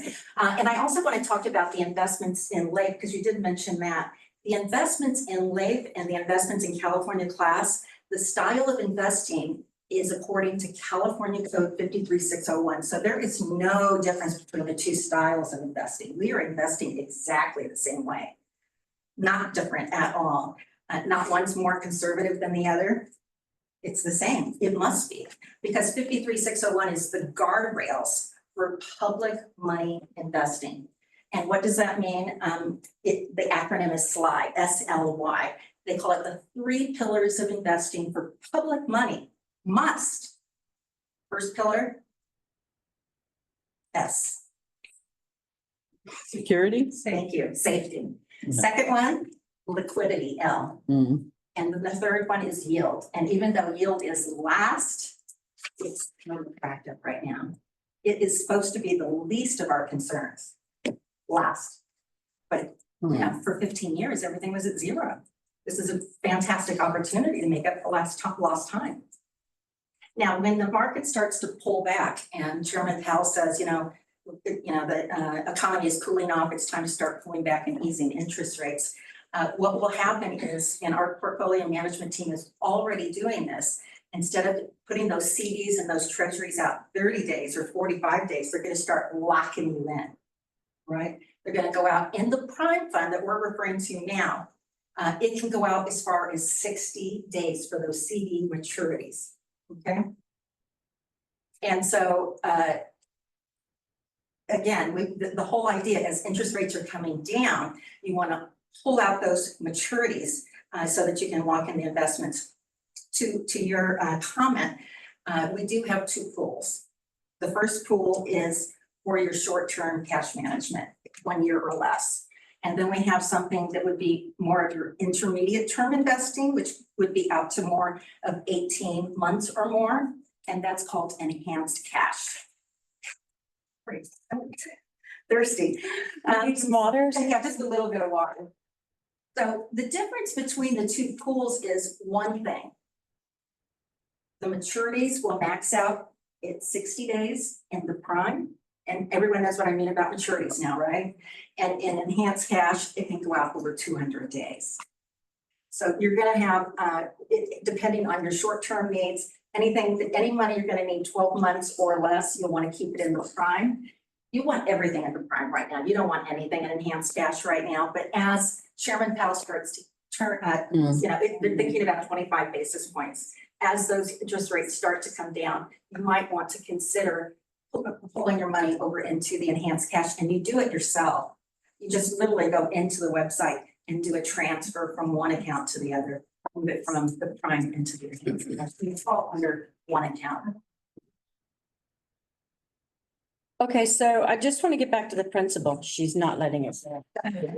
Because some of the pushback and misunderstandings that we've had in trying to get our arms around all this was that the LAIF preserved the principal, and we can always pull our principal out, no matter what. So even if, I understood, so even if the account dipped below the amount of the principal, we could pull our principal out. It will in LAIF dip below. Okay, That's because it has a floating NAV. okay, And when you have a floating NAV like LAIF does, that sometimes your principal will be higher or lower. But because our price for NAV is fixed and it never moves, it is impossible for your principal to be higher or lower. okay, So so, because of the price, you always have to kind of zone in on the price. okay, And the price of LAIF is a moving target because it's what we call a variable price. Right? It's not, not talking about major swings. We're just talking about tiptoeing up and down, right? Mhm. Now, our prime fund is fixed. It will never move, but our enhanced cash is like, Stacy, is like LAIF. Yeah, I understood that. I had the longer timeline. Yes, it does have a floating NAV. It's what we call variable. So it will variably move. And so sometimes your principal will be worth a little bit more and sometimes it'll be a little bit less. But we're talking about pennies here. Okay, so I promised to let it go, but just yes or no, or we will be able to extract the principal from LAIF and we will be able to extract the principal from class. 100% in the prime fund. But that's different than what I remember us talking about. So Well, what's the, I do have, excuse me, Okay. if I can interject. Yeah. There is a disclosure on, I read that, yeah. various The class side, websites yeah. for class and for camp and for CalTrust, that this particular one states California class is not a bank. An investment in California class is not insured or guaranteed, which we know, by the Federal Deposit Insurance Corporation or any other government agency. Although the California Class Prime Style Fund, which is what we're primarily talking about, seeks to preserve the value of your investment at $1 per share, it cannot guarantee it will do so. What it's basically saying is that if we have a meltdown like we did in 2008, where the country is basically falling apart, that usually what would happen with LAIF or with CAMP or with California class, that there would be some sort of a bailout. Right, that's what I was thinking, yeah. We always, it's So nice for these we're talking industries about- that they always can depend on a Well, it's the bailout. recession. So many other ones can't, but. Absolutely, we can refer back to 2008 and the Great Recession, and there were some, even after that, some banks that did make stress tests and the regional banks, and the federal government did come in and FDIC to bail them out. But if we're talking about the most conservative investments on the planet, we're talking about CDs, we're talking about bank notes, we're talking about treasuries. I mean, these are like, we're not, these. It's not the stock market, yeah. It's impossible for us to invest in the stock market because of California Code 53601. So again, because these are the most conservative investments on the planet, for anything like this to go under, it means that our world is in trouble. And I just get distracted when I hear more than one person talking, so if we could limit that, I'd appreciate that. Thank you. So I want to understand, why would we invest in class versus camp when there's such a big difference in the pool value? Is this riskier? No, it's just newer. It's just Okay. newer. California class, mid-May, that's when it launched. Like I mentioned, $1 billion came in just a little over a year. Now, even though California class has 1.7 billion now, we expect to be at 2 billion in December. We are not new to the pool environment. We've been doing this for decades. And for the company that I work for, Public Trust Advisors, we have a New York class, we have a Florida class, we have a Michigan class, we have a Texas class. We have local government investment pools. By the way, class is Cooperative Liquid Asset Security System. It's a secured account pool. And we have 18 of these around the country. And so the same portfolio manager who's investing California class is investing for all those other pools. And so they're out there, you know, looking for those investments, the highest quality investments, not just for California class, but the 98 billion under management. It just happens to be the newest pool, but we are not new to the pool business. That's all for me. Thank you. Director Fick? Okay, that latest topic, are these shared assets? In other words, when you talk about 98 billion amongst what, 15 pools or so? Well, each state has its own guidelines and must be invested according to the guidelines. For example, in California, we cannot invest school districts. They have, but in Florida, they can invest, or Texas, they can invest in. So every state has its own nuances. So California class money is segmented only with California tax dollars. You will not see any commingling whatsoever of any type of monies between our pools. It has to be strictly separated because each pool is governed by different state regulations. Okay. Director Jonesberg? You kind of half answered something just a minute ago. I was gonna ask how these funds are affected by what is happening in the Dow Jones, like going crazy up. Well, the Dow Jones, that is 30 stocks. And so if you think of 30 companies, you know, these are our blue chip companies that are in the Dow Jones Industrial Average. And those 30 stocks will never have any bearing whatsoever on your portfolio because we never invest in stock. We never invest in any type of in portfolio ever. If you see the S&P 500, those 500 companies in that index, we'll never invest in those. When you look at the Dow, we'll never invest in those because those are what we refer to as equities. And so what we invest in the pool business is what is referred to as fixed income.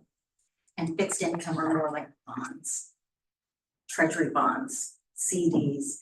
That's what makes them, they're debt instruments. They're not equity. But the Wall Street fluctuations is often confusing to a lot of people in thinking it has something to do with the economy. Sure. Are these investment firms influenced by good economy or lesser economy? You know, it's talked about a lot right now. And then because the Dow Jones has been jumping around so much, you know, I just wonder how much it influences your investment. We do have an index that we compare. The Dow Jones is an index, the S&P 500 is an index. There is an index for local government investment pools. I can actually show it to you.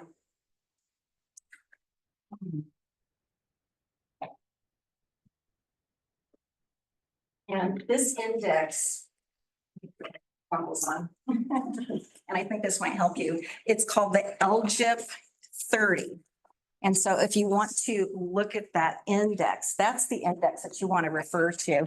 The S&P and the Standard & Poor's 500 and the Dow Jones 30, you won't want to refer to that because it's equities. This one, if you ever want to Google it, it's the LGIP index. It's an S&P index, but it's specifically an index that you can compare California class to. And so if you look, you can see I've compared California class to that index. And the idea with indexes, you want to make sure that your fund is not only meeting, but exceeding that index. Yeah. And you can see consistently that that's happened. You've also alluded to the advantages of these class and camp over LEAF, but The only real What- difference. yeah, what is between the- two- There's one thing that's the difference between the two of us, and Yeah. that's it. Maturity dates. Their maturities for their CDs and their governments and their, 1 year. it's over a year. Yeah. And they don't have the ability to have a credit team to sit there and analyze things to see if we should do things differently, because it's the state. And they just don't have the capacity, you know, and the manpower to do that. And they can't really use tax dollars to hire a portfolio management, a credit team to sit there and do the analytics for them. So they just do same day, different day, same day, different day, same business. They just keep doing the same thing over and over, where, with our team, we're really paying attention to what's going on. Well, that Lathe has been in existence since 1977? 77. It's been working for them all this time, apparently, because they're still It's a there. monster. It's a They're there. monster. Yeah. Life is a monster. It's been around and it serves its purpose. And, especially when interest rates were at zero, there was no reason to do anything. For 15 years, people just, let it sit, and there was no alternative for anybody. Interest rates were at zero. So what are you gonna do? So those of us who can remember before 15 years ago, what interest rates, I mean, we remember when it was at 17 and 14 and 15. Yes. Those of us who are of a certain age, but for 15 years, I mean, there was nothing to do. So people just put it in Lathe and forgot about it. It was a great alternative. It did you well, as far as making sure that you had the proper record keeping and that you were investing according to California code, and it was wonderful. It did not have the technology that a lot of special districts were looking for. It didn't have the interaction with their client service team that special districts are looking for. Sometimes every time they get a different person on the phone, they get a different answer. And so really looking for that specialty, that I would say the thing that really makes California Class different is our service model. We take service seriously, not only just boots on the ground, but in our client service team, they're there from 8 to 4 every single day. And our portal, like I said, it's best in class. Well, also our camp representative suggested that it would be possible to have Lathe and add on one of these. Did you talk about that? I do not suggest that you close your Lathe account. It's too hard to Okay. open.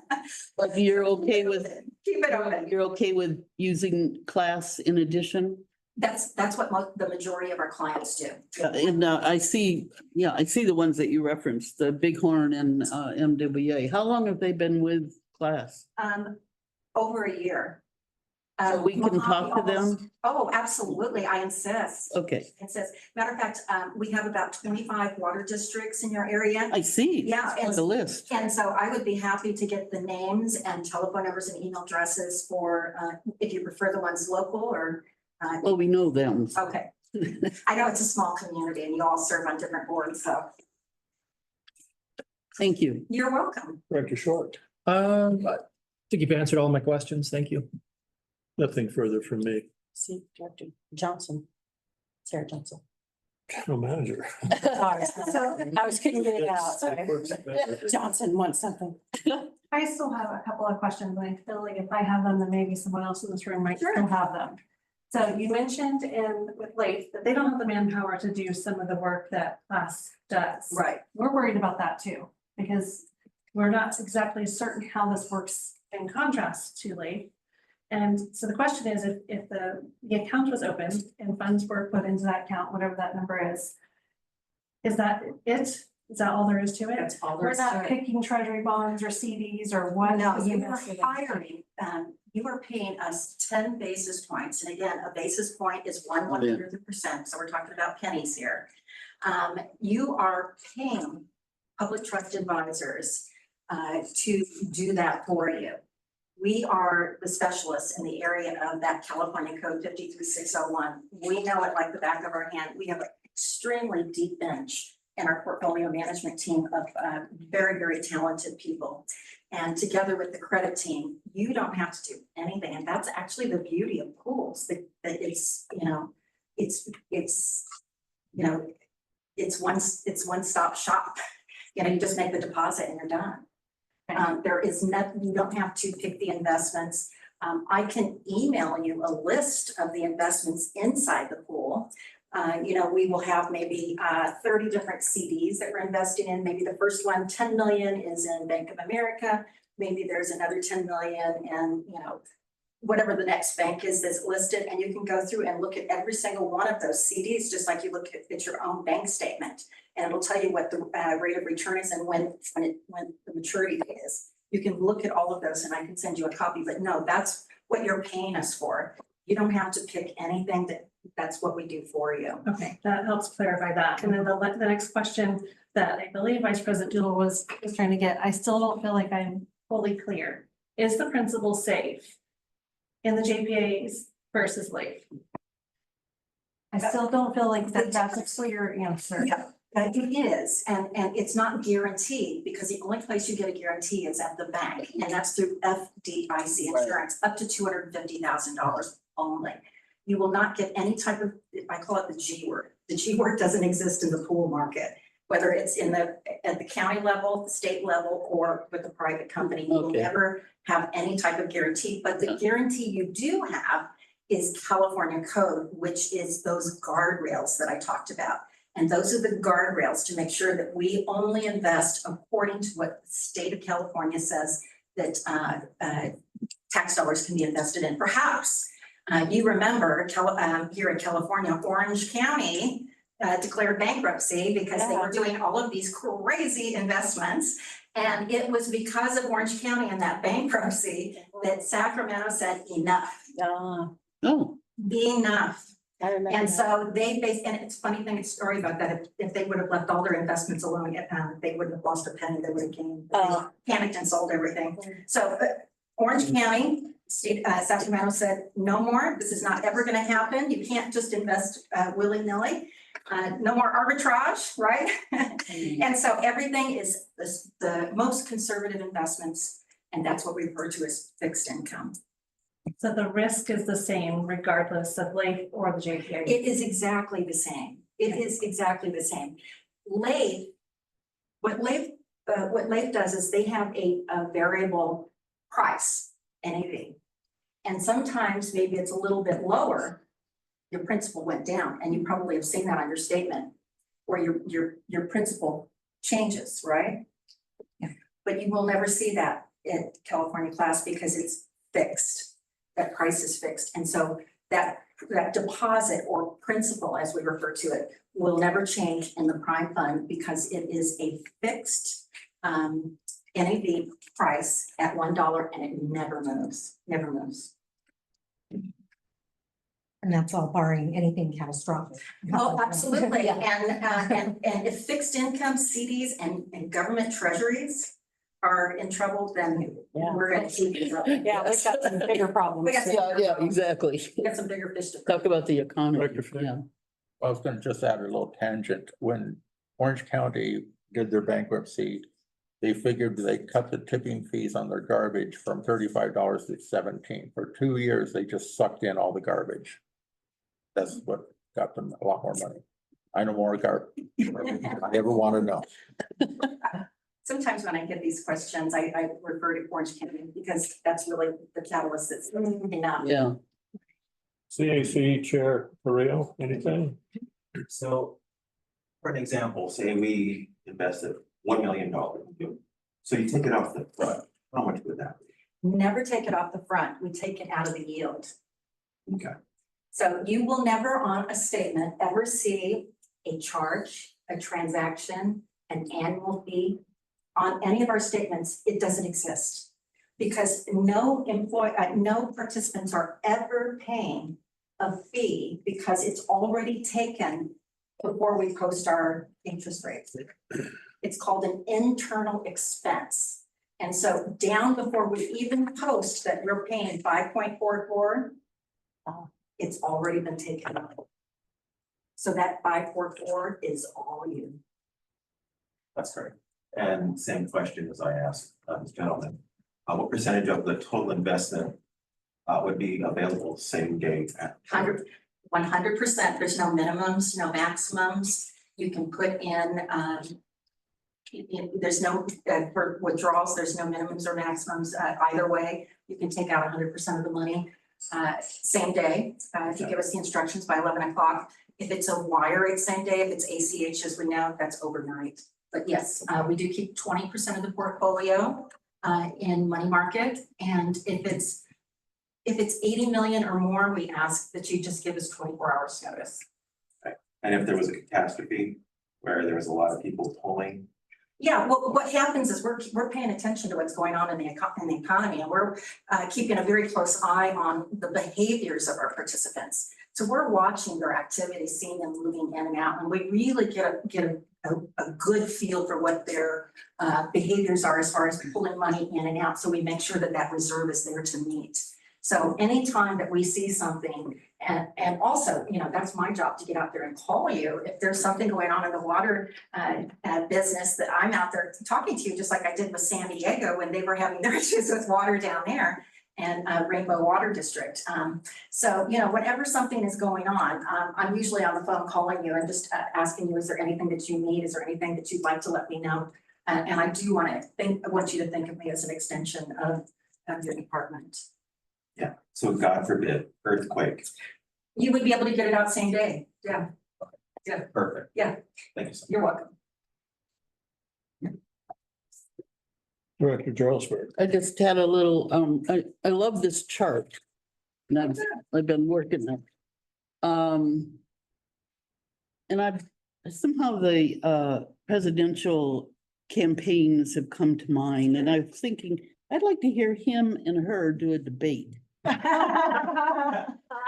know, and I'm glad you brought up the presidential election, because election years, you know, the indexes, or not the indexes, but the overall view of investing is people are kind of afraid, or they don't really know what to expect. And so The economy is right up you there. will see a lot of fluctuation in those markets. But even though it's an election year with your fixed income markets, they're very stable.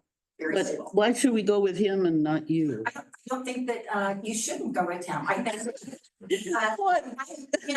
Kyle and I work together a lot on accounts, and so there's we preach diversification. I did hear you say that you're an all-in-one basket kind of guy. No, I am not. Oh, you are not. No. Okay. Diversify Oh, is I bad. misunderstood that too. he said that. Yeah. Oh, Oh, no. Let me okay. clarify that. Yes. I'm the kind of guy that you do not put all your eggs in. Oh, one basket. that's it. Because I was gonna say, if you are, it's still diversified within that basket. That is true. But yeah, it's good to diversify, whether it's between camp and class, or if it's between class and LAIF. I highly recommend you keep that LAIF account open. Oh, we Do not will. close it. Like I mentioned, it's so hard to open, and you'll have easy access to move money between class and LAIF, if at will. I have one more follow-up question. Do class or camp need help with the policy rewriting for investment policies? Yes, it's super easy. All right. We ask that you not list California class, that you not list camp, that you not list Cal Trust, because we're all local government investment pools. So if you just simply put in there, local government investment pool, it takes care of all of us. So the way we're gonna proceed with this is we're gonna be doing a review of our investment policy. And then we're gonna dig a little deeper, do some comparative stuff, and that's. Well, you have a couple of choices. You can say, we've heard enough and we're going to stick with LAIF tonight and make that decision. And that we can revisit in a certain time frame in another year or 6 months, whatever the board would like to do. Or you can ask us to work on a policy to bring back. And I think that's probably, it needs to be rewritten anyway. It's already part of the admin code rewrite. So that could be another step that you can look at as well. And then that can help. But some guidance, we'd like to hear the temperature of the board of, is this something of interest before we spend time in investing our time in a policy for JPAs. Okay, so no motion. Well, We would have to make a motion. Discuss before motion? there could be a discuss before Discuss after motion. motion. If you'd like to stay with LAIF, there could be a motion for that and not do anything else, leave everything alone. There could be a motion for staff to bring a policy back that considers JPA. And then at that point, we can bring coming back in the future for that consideration. So we need to know if you want to stay status quo where we're at now, or move forward an investment policy update for JPAs. Director Johnson. Well, No, go ahead. I mean, if she's got a question, too. I wanted to talk to Ann before we do a motion, if possible. This is a discussion kind of a thing, so. Yeah. One of the things I'm upfront, I'm leaning towards LAIF because I've had experience. I helped a small city. I was the treasurer for a small city for some years, and I really trusted what was going on there. And I didn't know anything about these other things. That's why I'm really learning tonight. So I appreciate it. But what I wanted to say is I tend to not be a gambler, and I tend not to want to change. I want you to think that you're gambling, because they're really, it's apples and apples. Yeah, It's that's really what I'm the same beginning to thing. understand. The last thing, I want to also say too, is that we don't have, a fiduciary responsibility in this environment. What we do have, what is the prudent thing to do, in this, private public sector. And so if the people's money could be, better utilized by earning 1% higher, 1.5% higher, per $1 million a year, we're talking about making major changes to special districts. I have special districts where they haven't been able to get equipment fixed, and now they're getting fixed on the interest alone. I have fire districts that they went out and buy a new fire truck just on the interest alone. They're able to go out and start hiring people because everyone's wearing 5 hats. So, really the prudent thing might be what you want to think about, because if it is apples to apples and you can do right by the district by giving them a little bit of a bump, something that you couldn't do for 15 years, but you're in this very fortunate situation right now to make a decision. Well, my question to Ann is, have you modified your concerns, the issues that you presented before their presentation? Have you modified it at all after their presentation tonight? To some extent, yes. We're all learning together, I think. As I've mentioned in my reporting, I'm certainly not an investment expert, and so I'm learning as you are, I believe. And as I've gone through this process, I have opened my mind much more so to the idea of investing in an alternate pool in addition to LAIF, not, completely in lieu of LAIF. And I think, a small investment or some portion would make sense to sort of, dip our feet into the waters initially. And so, yeah, I've definitely become more comfortable with the idea. Yeah, because what I noticed mostly from your presentation is that the benefit of going with either one of these is balanced out by how much it would cost staff time. Yeah, so So do we really get a benefit out of it? But it's not It's completely. less staff time being with California Class. well, it sounds like Well, I don't agree with that. Well, as far as marking it to the market at the end of the Yeah. quarter. Yeah, we do have more, so in addition to instead of our quarterly reporting that we have to do for interest, we would have to report our interest on a monthly basis, additional reconciliation, additional audit requirements. So, there is additional work for us, even though the investments themselves would be handled by the JPA pool. So I'm completely aware of that, and I would just want the board to understand that there might be a need, because we do have limited resources and time in our finance department. There might be a need to outsource some additional work, which would offset some of the earnings. Now, my projected earnings were not compounded on a monthly basis, so the earnings could be potentially higher, but still there will be some offset in my mind to those earnings. So it's not just completely extra money. okay, thank you. You're welcome. Vice President Doolittle. Well, one thing I'm concerned about is I would like to see us move quickly, as typical for me. And I don't want to hold up the investment policy, waiting for the admin code stuff. I'd want to make sure that we pull that out and do that. And so having said that, I'm going to make a motion that we consider partially investing in an alternate pool and further explore these two, what? Can I not do that? I would recommend a motion for a policy update. That's the first Okay. step. Okay, I recommend okay. I make a motion for a policy update to our investment policy. Would that include remaining with life? No, this is just the. Adding So like this- JPA to the investment I policy. said adding JPIA to the investment policy while maintaining LAIF.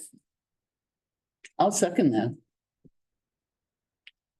General Manager Johnson, a roll call, please. President Flowin, Yes. Vice President Doolittle. Yes. Director Fick, Yes. Director Charlesberg, Yes, Director Short. Yes. Very good.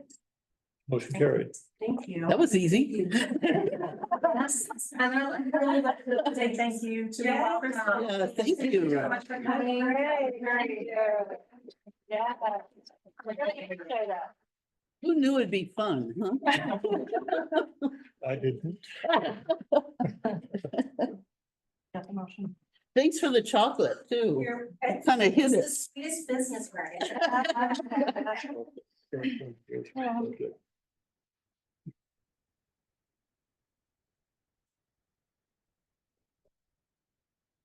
But thank you for that. If you have any follow-ups, just let me know, ladies, and.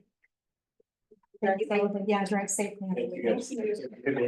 Bye-bye. Thank you, Kyle. Does anybody need a small break? Since we've been 2 hours in and we have a couple longer presentations. We can eat our chocolate during that. time. Yeah. We're on a break at 19:21. Return at what time? When we do. Okay. Very well. This meeting of the Joshua Basin Water District Board of Directors is back in session at 19:33, we'll say.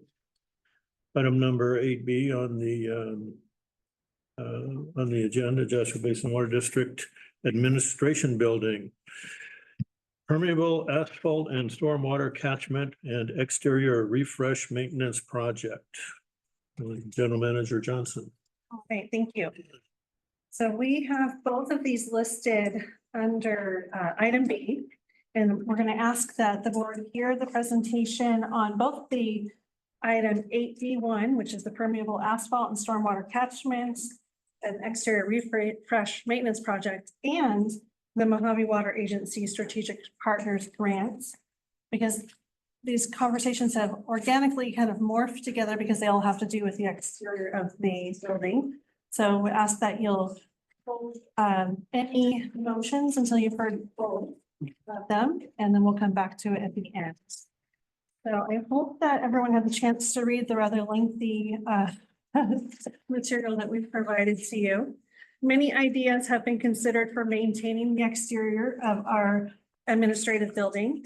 The main concepts that have risen to the top have included the parking lot repaving with permeable asphalt, stormwater catchments, and general building maintenance.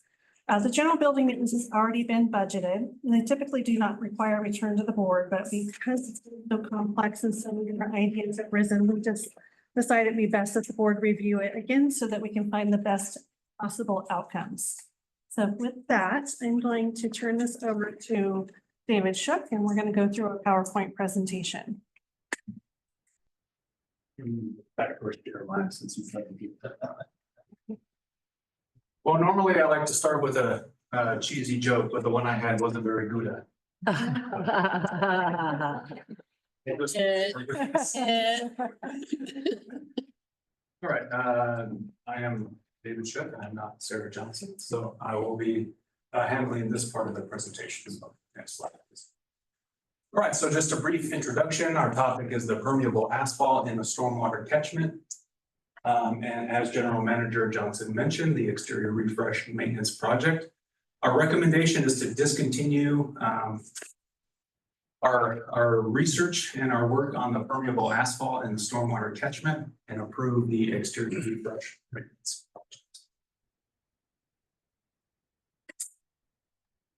Right, so a brief description here is just installation of permeable asphalt to capture stormwater and reduce runoff. Some of the challenges that we learned about, extreme high maintenance due to desert sand clogging the pores, limited effectiveness in the desert environment with the flash floods, high temperatures affecting durability.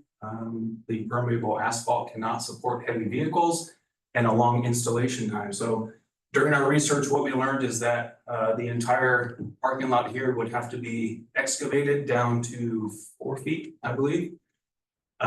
Catchment basin in the bottom, piping refilled with gravel and then repaved with the permeable asphalt. So that would take our parking out for our staff and customers for approximately 60 days.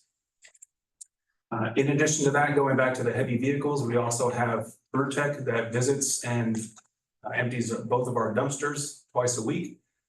This asphalt would not be able to support vehicles of that size. So a brief cost analysis of the permeable asphalt. The initial cost is almost $500,000 at $477,994. Over 20 years, almost $1 million at $941,746. Limited effectiveness due to natural runoff patterns and flash flooding. Our conclusion, extreme high costs and limited benefits do not justify proceeding with this project. There might have been one. So in the recent rain that we had, it didn't rain too badly here at the office or at the shop. However, 15 minutes later, this water came rushing down and I followed it and took these pictures right out to the wash. That's right behind our recharge facility. So just a visual there, so. Oh, can you go back? Sure. The top one is running by the garden, Right. Yes.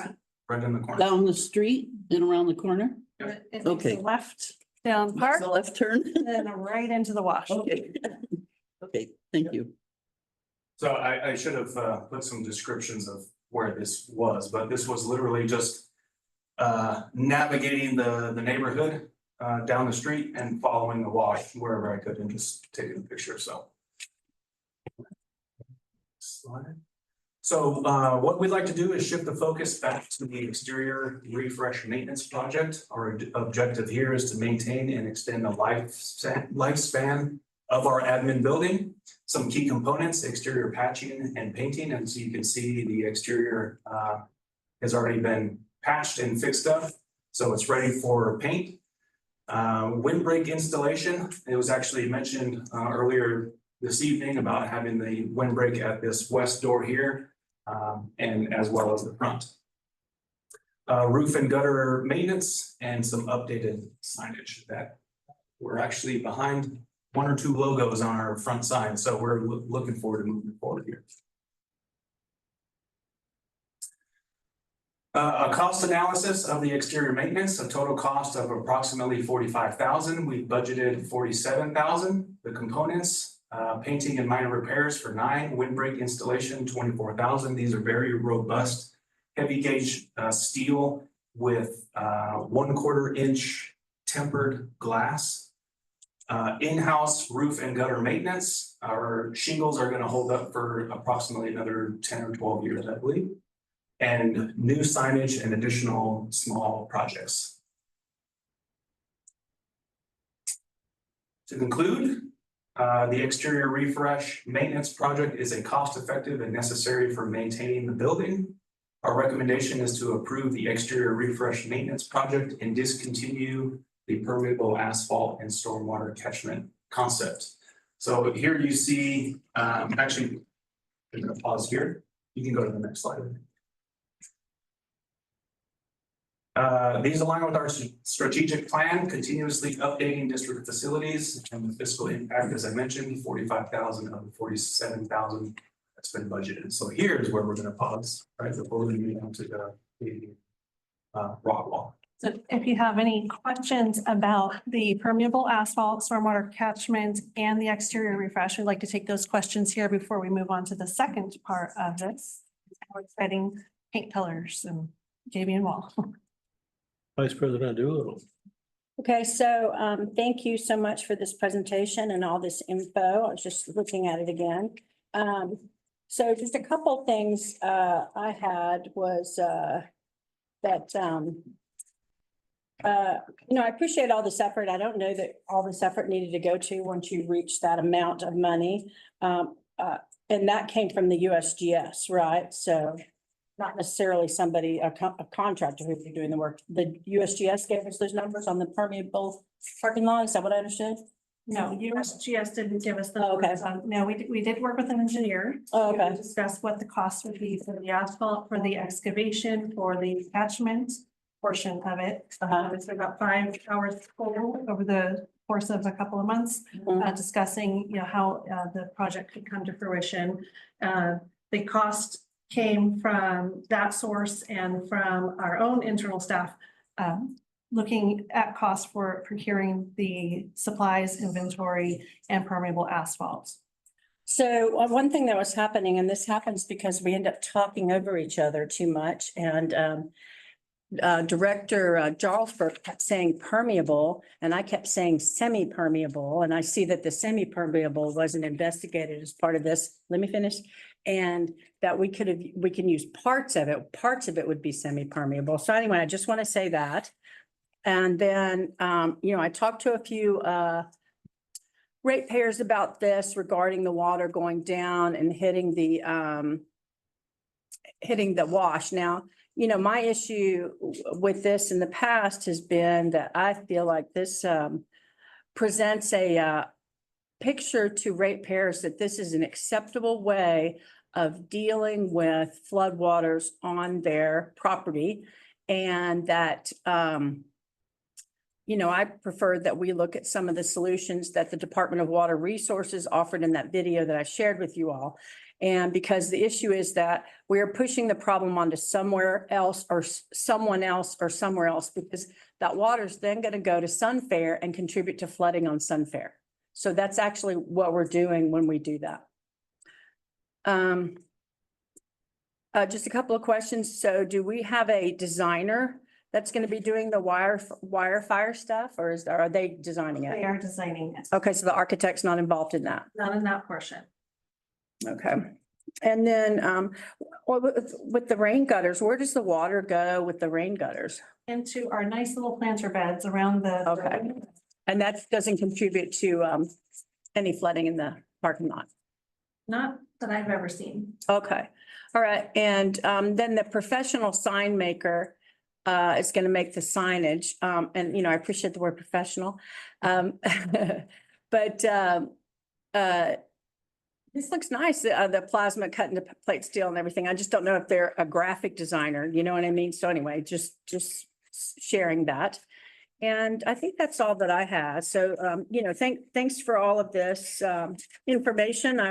I'm happy to see that in the conclusion that the staff is committed to sustainable practices balanced with fiscal responsibility. I'm happy to see anything mentioned about sustainable processes and JBWD.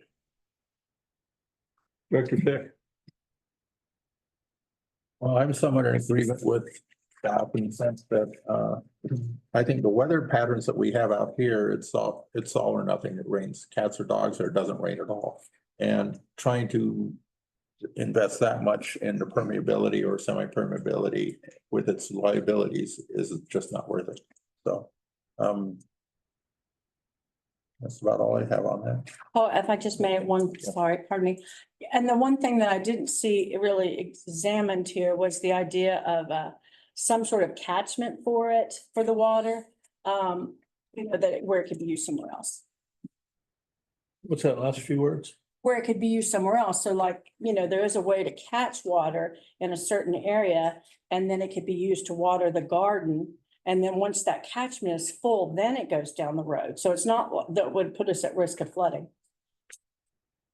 I can speak to that a little if you like. We did explore that with the permeable asphalt, and that the pipeline under the asphalt would then go into a catchment. The problem is that we end up paying so much per gallon for that water. It doesn't make it long-term investment wise feasible. And the water does go right back out of the driveway into the wash there.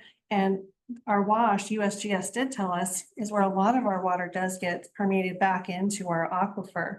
So catching it here and using it for the garden, I understand it seems like a good idea, but we're gonna pay over $1 a gallon to catch that water based on what the cost would be for our permeable asphalt installation. And semi-permeable captures even less. So that's why we decided not to go into that. I did, after I spoke with you, look into it and realized after these costs were so high with the permeable, that going semi-permeable, now we're gonna capture even less water because less water is gonna absorb into it. So If I may, oh, I'm sorry, are we done? If I may, I would just say that so the catchment solution doesn't necessarily have to be the permeable parking lot. It can be a catchment basin. So just, keeping the parking lot and, just has some sort of flap where the water goes in, we capture a certain amount, and then it has, some sort of gauge. And then if it gets full, then that flap closes and then the water goes back down into the road. So I don't know if that's a fair, analysis of what catchment would cost us. I don't think it costs us $1 a gallon. Well, And that that's a good point and not what we reviewed. I think the problem probably with this whole thing is that there was never board action to have us do this project. And so we went based off of the input we received and tried to get it as best as possible so that we can give you, the best information we could. But there was never a full board action of here's a project we want and we'll go find out this information. So I apologize if we didn't get that exact information for you. Okay, that was all for me. Thank you. Thanks for letting me interject a little more. Of course. Dr. Jarlsberg? Yeah, to kind of add a little bit to what Stacy or Director Doolittle was saying. I'm wondering if it would have been appropriate to have an ad hoc committee kind of look at it separately and think about different ways of looking at it.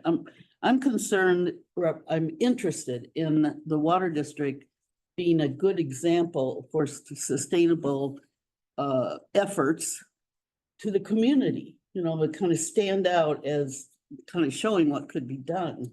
And I'm wondering, I think I talked a little bit with Director Doolittle about not doing the whole parking lot, but being selective where it would be done. And I was just thinking where a semi-permeable surface could be around the trees or around areas where we would want the water to stay or seep in.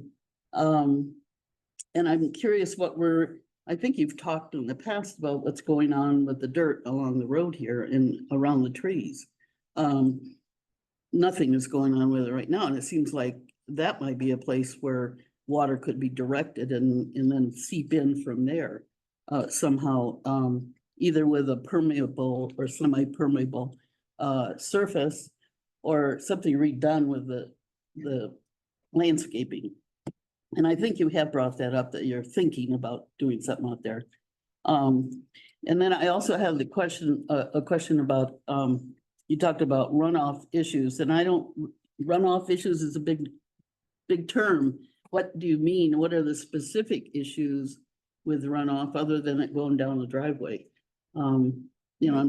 We've had it come up to the front doors and into the lobby before. And it washes out the corner of the garden on a regular basis when we get enough water washing down the road. And if I could speak to the other conversation about the ad hoc, that's a good place for strategic planning rather than making projects in the middle of our year when we are trying to prioritize all of the different things that we have going. So that's where I would really recommend that lands. Okay, all right. Well, I haven't really understood ad hoc here since I've been on the board, so that was a general question too. Yeah, so I was thinking that if we did something that represented a sustainable way of not allowing all the water just to run down the road, and that's what ratepayers see, of, I don't know, somehow saving it for our own use here or something that would kind of be an example, like our demonstration garden, for what homeowners could do. And our rain gutters do go into our planter beds that do not have irrigation. So there is some of that work that's been done. It probably hasn't been disclosed. Yeah, that's clearly. another thing. It could be maybe featured more or something somehow. Because I'm I'm thinking, well into the future. I'm thinking of LEED, LEED standards. And I really think we should be an element of leadership in our community and thinking way into the future, not just our current budget, but way into the future, 25 years from now, of having more sustainable things going on here that keep us relevant in the environment and as well as the economy and such. So, and then my other question is, I guess we're talking about the exterior refresh also. The other point was, how long do you think this current refresh is gonna last? Because we talked about the age of the building, which is coming up pretty soon. And this little refresh might boost it a little longer, but how long is this building gonna be relevant? It's a great question. I would say that the building would be relevant based on our future priorities and how much staffing we need. Our biggest problem here is square footage and where people can work. But outside, paint in the desert lasts a good, 10 or 15 years. The roof we know is gonna last another 10 or so. So we're hopeful to get another 10 out of this building, Okay, which is another strategic planning item that we really have to start looking forward to is another possible building solution, because we're bursting at the seams. We've done a good job with the interior refresh. It's still very tight. We've been in Ann's office. You'll see it's about the size of a mouse hole. yeah, a walk-in closet. Yeah, cozy. Yeah, that's really what I hope that we can do is look more into the future, and then as we're doing the strategic plan, factor these things into. And I don't think, all staff is all for doing things that help show and demonstrate good practices to our customers. Our biggest concern is that we keep putting effort into this building. I think a new building is where a lot of those things, the initiatives you're thinking about would be best served. Yeah, okay. That's it way into the future too. It is, but we have strategic planning coming up, so that should probably be on our goal list. Okay, thank you. That's all I want to say. Record short. Aside from Birtech trash trucks, how many other large vehicles come through here that could damage it? Probably once every other week, we have a semi truck out there. Yes, Yes, out there. the vacuum truck. Our vacuum truck, our credential, the armored vehicle, is shredded. Heavy. Delivery, yeah. So it's a lot of traffic, more than you would expect. Yeah, okay, and on the new signage, what's the cost on that? I think about 2. Okay, that's all for me. I thought we'd differentiate the flood-like pictures that were displayed here from what we produce on our property with our building. The water that's in those pictures, that's literally coming down from the mountains over here, crossing the highway, coming down Veterans Way or Sunset, hitting a couple of the east-west streets around here and then proceeding on to that much water was not coming off of our roof and our Right, parking lot. The other part that's interesting is when it rains here, sometimes it's raining at the shop. We did this happen 2 weeks ago, totally. and it's raining there and we're standing outside in the dry air, so. It happened the last spring. Right. Right, Yeah. so it's. Another issue is the minimal amount of water that we'd actually capture we actually use our own GIS system to measure the square footage of what the parking lot would be for permeable asphalt, and it's very minimal. So with those pictures, our catchment basin would be filled up in 5 or 10 minutes, and then the rest of it would just follow that same exact path. And then we have to clean it somehow, because there's not just water that flows down the street. Right, See diapers and other things, so. bricks and pieces of fences and trees. I have it all in my yard. Yeah, Also, a lot of this water is running off of pavement, so you're gonna get the oils. oh, yeah. And EPA says that the catalytic converters are coughing out chromium-6.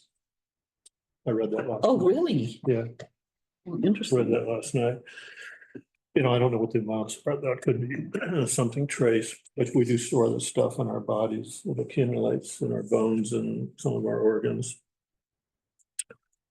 Yeah, this, I suggested a while back, that, a demonstration area of some kind, because we do have a demonstration garden. It's not an intellectual leap to demonstrate other things, but not on the backs of our ratepayers. It would be the people that benefit from installing those kinds of things. If we wanted to have some sort of legal justification for engaging private companies in doing certain kinds of things, like how about a private company installing solar panels, maybe, or this kind of stuff. I do. When I'm at the farmer's market, I talk to people about this kind of water capture types of things and watering strategies and stuff like that. I can't remember specifically if we have a month where we talk about capturing water and conservation, yes, but actually capturing water off of properties. I like the way with solar panels, the solution is that individuals put solar panels on their roofs and manage those individually rather than trying to overcome the resistance of vast acreage of solar panels, which are talking about a desert in the desert. It's these facilities where there's solar panels. I'd drive by through them every once in a while and there's no life there whatsoever. Right. But anyway, to get back to my point, to put some of these kinds of leading the communities or the water companies by doing literally groundbreaking things here on the backs of our ratepayers. And I always am sensitive about the ones that are just making it and they're not below that poverty line. We have to talk about that lady, by the way, if you could remind me. Okay. So anyway, the thing about refreshing the building, let's slap on a coat of paint, build us a Gambian wall to keep the floods out and let it go at that. Let's just punt the football and do our business in here. I was reading some of the emails that Vice President Doolittle provided from some folks that had expertise in these areas. I was rereading them last night. And there was some comment about having a place that's attractive to people and will draw people in, lower the barriers, take the fencing off of the demonstration garden and all that kind of stuff. But we could do that, those kinds of things in a real world. Usually people come here, they want to pay their bill. And the garden has to be protected from some of the nighttime activities that go on in the neighborhood. You see evidence of it with the tagging and the people that are living in tents on the other side of Sunset over here. If we didn't have security in there, we could not necessarily keep people from spending the night in there, that kind of thing. So anyway, I'm trying to look at the practical aspects of these things, and I think we're taking the right time. Right, so we'll move on to the second part of this agenda item, which is the NWA Mojave Water Agency Strategic Partner Program Grant Award that we received for the Stormwater Exhibit Gating and Mobile. I'll let you go in there. All right, you go to the next one. So here's a rendering I did that shows the most voted on color pairing on the fascia and then the stucco. My epic drawing of a Gabion wall there on the bottom left. So Mojave Water Agency Strategic Partners Program Award.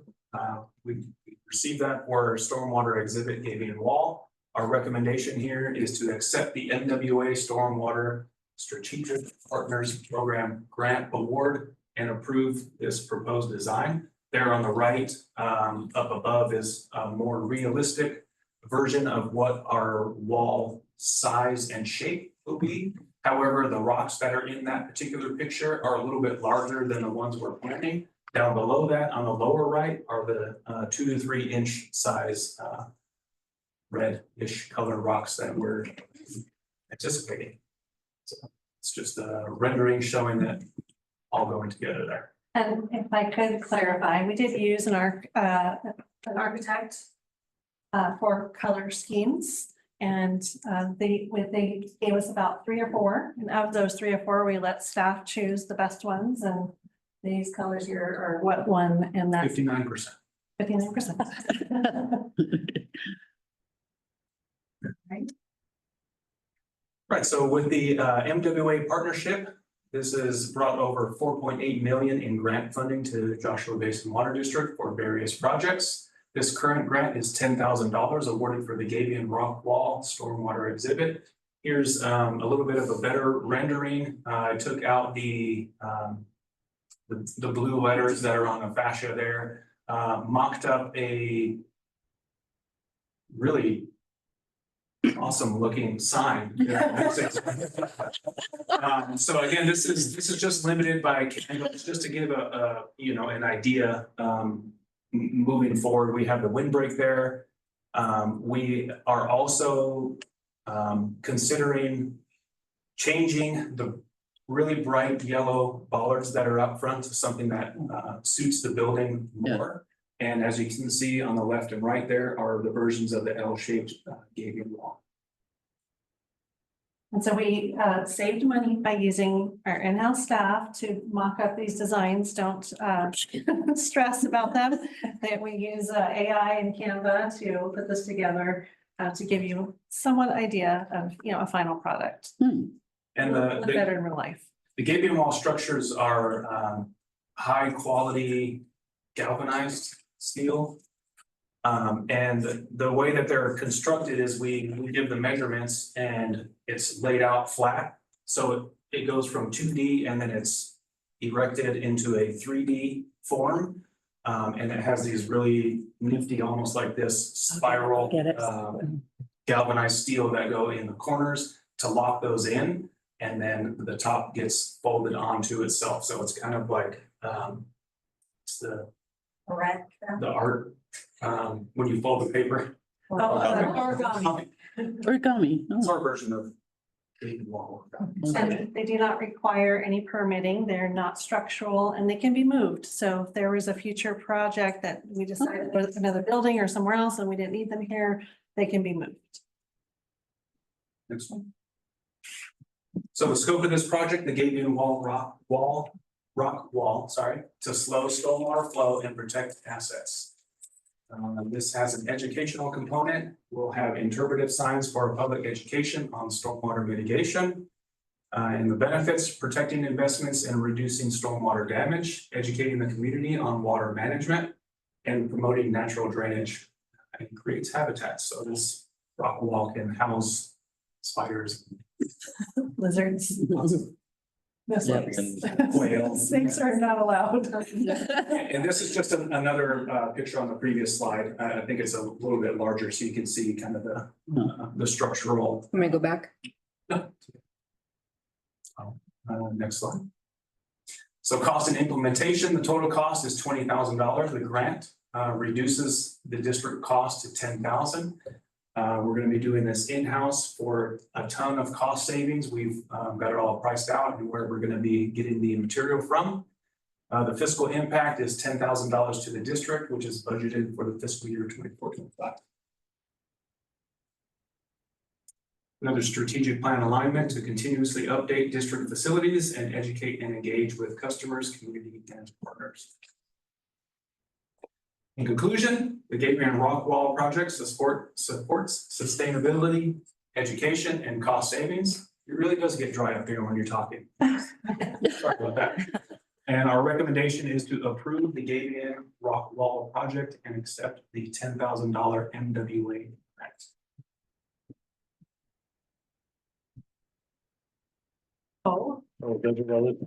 We are happy to answer any questions, and if you need help with the motion part, I'm happy to help you with that process since we have 2 on the table.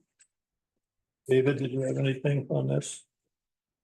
Yeah, I mean, kind of like, before you were talking before, I think we do need to stick to the budget.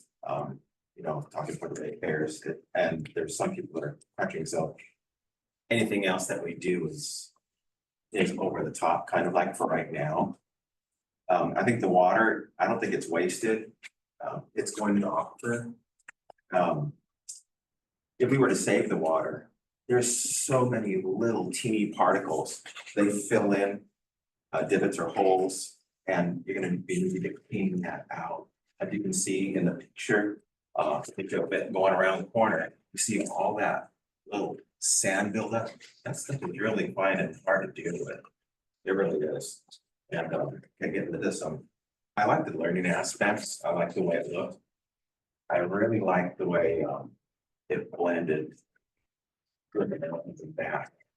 It was kind of like hard to tell the difference. So that tells me that it belongs here. And I like the color of the rocks too. They kind of like hit on all the other colors that were around, you know, in our desert. I think it's a good price. I think our ratepayers would like that. So thank you for asking. Yeah, this parallels a comment that you made some weeks ago on these matters, which I took note of. So are we doing our two motions now? Or is it- Yes. The motions are, if Are we not? Questions? Yeah, questions. we just asked him, but you're not gonna come through us? I thought I already did that. We did it for the first presentation, not this one. Not the Debian. Fire away. Okay, this is a nice presentation. Thanks for putting it together. I really like the diagram on page 28, showing the gap in walls where there's. I just, this is just a design point. It seems like at the gabion wall, the cage of it's gonna be steel. And then the sign's gonna be steel. I guess the back of the sign will be steel, but the front of it will be white plasma. Is that right? Is that what I'm understanding? Steel. Steel, so it's not gonna be white, it's gonna be steel. Steel. Okay, then it seems to me that the windbreak should have some elements of steel. Steel. Okay, it looked black in the design. Okay. Yeah, that was just the hand drawing. Great. And let's see, and then I mean, I don't know that I really agree that that the project is really supporting a threefold mission, as far as an outdoor water conservation classroom, because I don't think it educates the community on effective water management practices, such as slowing the flow. I don't see that. Mitigating erosion, I see that, and encouraging water conservation and landscaping, I'm not seeing that. So other than that, thank you. Vic? Well, the samples of the gabion wall there, were that from Mojave Desert Land Trust or where? Pictures that we found online. That was I remember the website, it was a Gabion specific website. Well, the Mojave Desert Land Trust does have. Yeah. You do. Also, where does the rock come from? I noticed it was smaller, which means that your grid for the field mesh has to be smaller also, doesn't it? It would be, yes, and Whitewater is where it'd be coming from. Oh, It looked like it was white water. A point on that. There's a guy up here that has one too along the mountains here. And what I saw there was that they've faced the wire with larger stones and then put something else behind it, Filler rocks, yeah. filler rocks. Yeah. And so that could, and also too, this was against the mountain, so there was no backside to it. The mountain was there. But that would mitigate or eliminate the need to have a smaller mesh cage for these things, if they do it that way. That might require some handwork, which would drive the cost up. So I'm not sure if that's feasible to. My question would be, do round rocks, they want to get out of that as opposed to shards of rock? I suppose shards of rock would look more interesting. They're designed to handle either, that round or the shards, and the size of the gauge of the fence zone material. On the front of the building, is there a place for the public postings of the paper, Be inside the windbreak. Yep, that's part of the design that we got from, Fire, I keep getting their name inverted. Yeah, it'll be on the inside, so it will be a little bit protected from the sun. The current one gets just eaten, and so that will be, better solution. Okay, so, and that big, well, is that sign, it's all metal, you're saying? That's the concept that we have right now. Yeah, With bright white? no, metal. Not right white. Metal, you mean rust? What, It could potentially have some rust features to it to kind of match the JBN wall, the color scheme. And then we haven't selected the color yet for the windbreaks, but he has a whole plethora of colors for the powder coating that could also be designed to match that color scheme. We initially thought black because all the windows are black. We're trying to make it look like it's not an afterthought. So. Is the windbreak locked at night? No, it's Oh, it's open. open all the time, okay. Like the old one. It's similar to the old one. It's just gonna be a lot more sturdy and it's gonna be wider and ADA accessible where the other one was not. Dr. Jarlsberg. Yeah, I had a question about, it says, often locally sourced materials, so. We're going to Whitewater for materials? No, there's a gravel quarry. Yes, Gary Ward. Okay, well, we'll quote that out too. And how about grabbing a few out of the lot here and throwing them in there? I don't know what. Out of our property here. Oh, okay. I mean, we could have a little work party and throw rocks in. Might be kind of fun. But they have to match the color, of course. That's true. And I was kind of surprised it's only 2 feet high.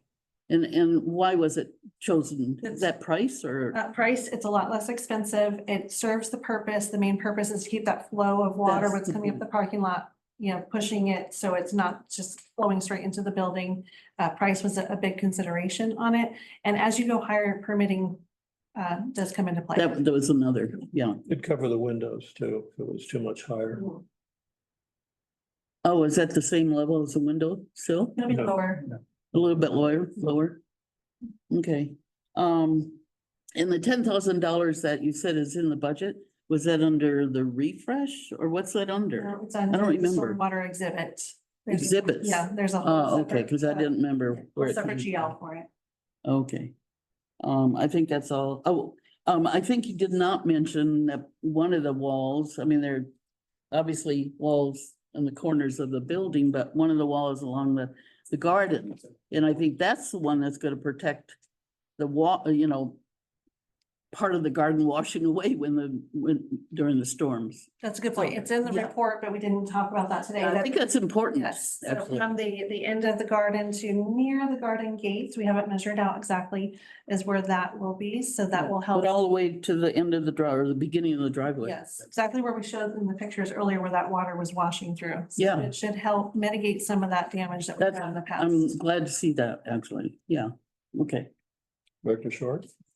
Yeah, on the first page of the presentation, it talks about an interpretive sign to be installed to credit MWA. Where are we gonna put those on? That has not been decided yet, but it will be within the installation of the Gabion wall. Okay. And what's the expected lifespan of it? Long as rock and metal. That's one of the reasons we chose it because it's super durable. We don't get to sit on it or anything. Well, that was my question. You know, they- How wide is it and can people sleep on it? No, it's, If you can sit on it, you can sleep on it. I don't think you'd want to. It's like sleeping on a red metal grate. It's like 10 inches. Oh, 10 inches, oh, that's narrow. Oh, okay, But okay. they do make them, they have benches, but we decided against that because of the reasons that you're describing. We didn't want to turn it into a area where people are wanting to come and sleep. Well, that could damage it too. All for me. I have nothing further. Okay, so both of those presentations are complete, so we ask that the board make a motion on each of the items, 8B and then 8B1 and 8B2. So Yeah, the one that I've got here is there a motion to discontinue the permeable asphalt and stormwater catchment concept? And approve the exterior refresh maintenance project. Is that pretty good? Got it. Is there a motion? I'll make the motion. Is there a second? I'll second. Thank you, David. Let's have a roll call, please, General Manager. President Fleming, Aye. Vice President Doolittle, No, Director Fick, Yes. Director Jarlsberg,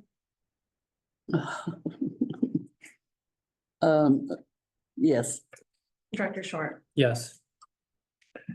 Thank you very much. Motion carried.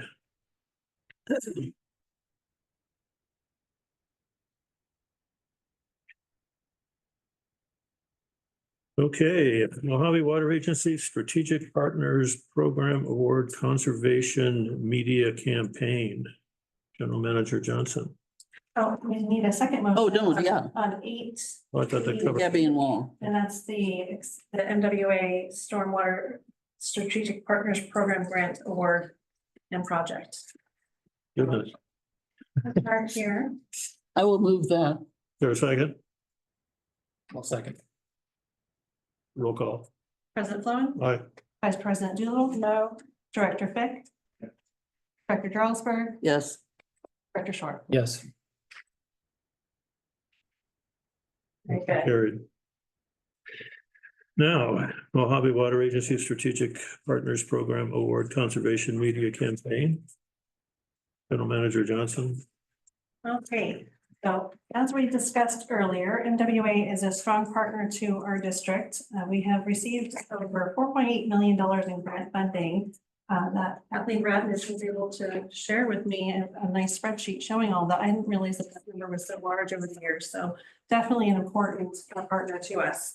As you know, in the previous presentation, we applied for the grant for the Gideon Wall, and in this presentation, we applied for the Conservation Media Grant. This is a grant we've gone after several years in a row. And tonight, Kathleen here, talk a little bit about the grants. Kathleen? All right, well, this originated back before COVID, this particular grant. It was, I believe, submitted in February of 2020, where just Joshua Basin was the lead and the full recipient. It was only for $6,000, I believe, back then. And they gave it to us because everything had shut down in our normal lifestyle, and they wanted us to keep continuing the conservation messaging, even though no one was getting together. So it was a really easy way for us to continue working, messaging, and they wanted to help. So that went well, went really well. We got it 2 years in a row. And then we got a call from High Desert. Can we be part of your grant messaging? And I said, no, not unless I write you into the grant. So we made a point to do that, but then I started thinking, well, now I don't want to play favorites. So then we contacted Bighorn Desert Review and, oh yeah, sign us up, let's do it together. Well, I've learned with grant writing that when you can collaborate and submit a grant as a collective, you have a much better chance of it being awarded, especially knowing Mojave. So we did that. And I asked for, well, since it cost us $6,000, I went about $6,000 for all of us, and I asked for 18, we got 15, which they always cut you back. And so we did it, and then I get a call from 29 Palms, who is not part of the strategic partner group of Mojave, and they go, can you include us?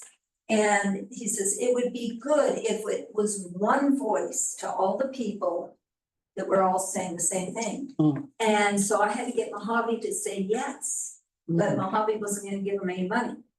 So if they want to be part of the game, they had to contribute in separately. And so now we have Bighorn, High Desert, Joshua Basin, and 29 Palms all working this grant. This is our third request for the collective. And they are giving us the exact amount, and it's all working out because they all felt it was very effective. They want to continue. So we all quarterly have a message depending on the time of year, winterizing, to save water, summer, whatever. So it was granted again, and it just shows the partnership isn't just with Mojave, but it's with all of us uniting. Because advertising rates and everything have gone sky high, you really can't get much of your message out as a sole entity, but by doing it collectively, we can do a lot more repetition of the messaging. And so that's this grant that they did award it again for the same amount. And are there any questions? Vice President Doolittle? So I'm curious to know, thank you for this work, your work on it, and thanks for the history of it. Who will be doing the social media that is included in here, the messaging through social media? Well, every water agency has their own website and their own outreach, and we take it upon ourselves. That is not locked in stone. If there's some great social media opportunity, I can present it to them. Before we get started, we have to kind of just all be on the same page. And so if you know of a really, really awesome opportunity where everyone benefits, I would be more than happy to present that to them. Oh, okay, so you give them the messaging and then they distribute it through their channels. I'll be honest with you, back when the grant was written, I canvassed them and asked them, give them selections of messaging, and they were these all look good. That's, I had no pushback. So we kind of quarterly pick one message, so we're all saying the same thing. And we just wrote, we don't want to burn people out with the same thing for all the months, so we change it up for the season. But if you know of a really good opportunity or something where everyone benefits, great, because now we're a collective. I have to make sure we all benefit. Let me know, because we're at that point. Okay, nothing else from me, thank you. Dr. Fick? Other than the fact that 29 Palms is sort of edging in when they're not part of the Mojave Water. They pay in. Yeah, how much? They're paying $3,500, but they don't get all the benefits the collective gets. I got that part. Okay, well, And they're paying a chunk. Director Darrell. Yeah, I had a similar question. I'm glad to have that answer. I'm a little confused about the money because you kept saying we got that money and I don't know what that money. You said that we got 15 I asked for for the 18. three, right? Yes, for 18, because initially I know we spent and got 6,000 Right. years in a row. So they're gonna be part of it, that's 18,000, but Mojave cut it back, which they always do on all the grants, you never get what you really ask for. But because it was COVID with us, I got my full 6,000, because they had no one else to give money to that. Right. And so, and that's what I was told. It was kind of like, well, you had a good project and we didn't have a lot of opportunities. So then now we're at 15,000 is what they cut it. And so we tailored the messaging, whatever we're gonna do with ads to meet that need, but we're the lead. So But you're saying 29 added 35 to They've added to the- 1850 that we have to work with? yes, Okay, all right, yes. that's what. It's kind of weird, but we had to get permission for Right, them to be part of it. Sure. And they said, absolutely, it looks good for all the water companies to be joined. good. Is there any chance that Wonder Valley and Johnson Valley would be included or They have anything a like water that? district. No, oh, you're just districts. Correct. Okay, Because Wonder Valley is mostly private wells, yeah, but they will hear and see. the message, yeah, They will hear them, yes. yeah, okay. Thank you. Director Short? I have no questions. Does this have anything to do with the messaging that I'm hearing on the local radio station? Now that those messages right now that are running are fully through Mojave Water Agency. And they all have to do with water legislation. Hmm. All the messages refer to some law. Hmm. So that people are aware, and this is the benefit to all the water districts, because people think we're just really meetings and we're making them do things. They don't realize Yeah. not us, we're just in compliance. Yeah, So those are 90-second PSAs that cost a fortune. wow. And they go every weekend, 2 days, 6 times.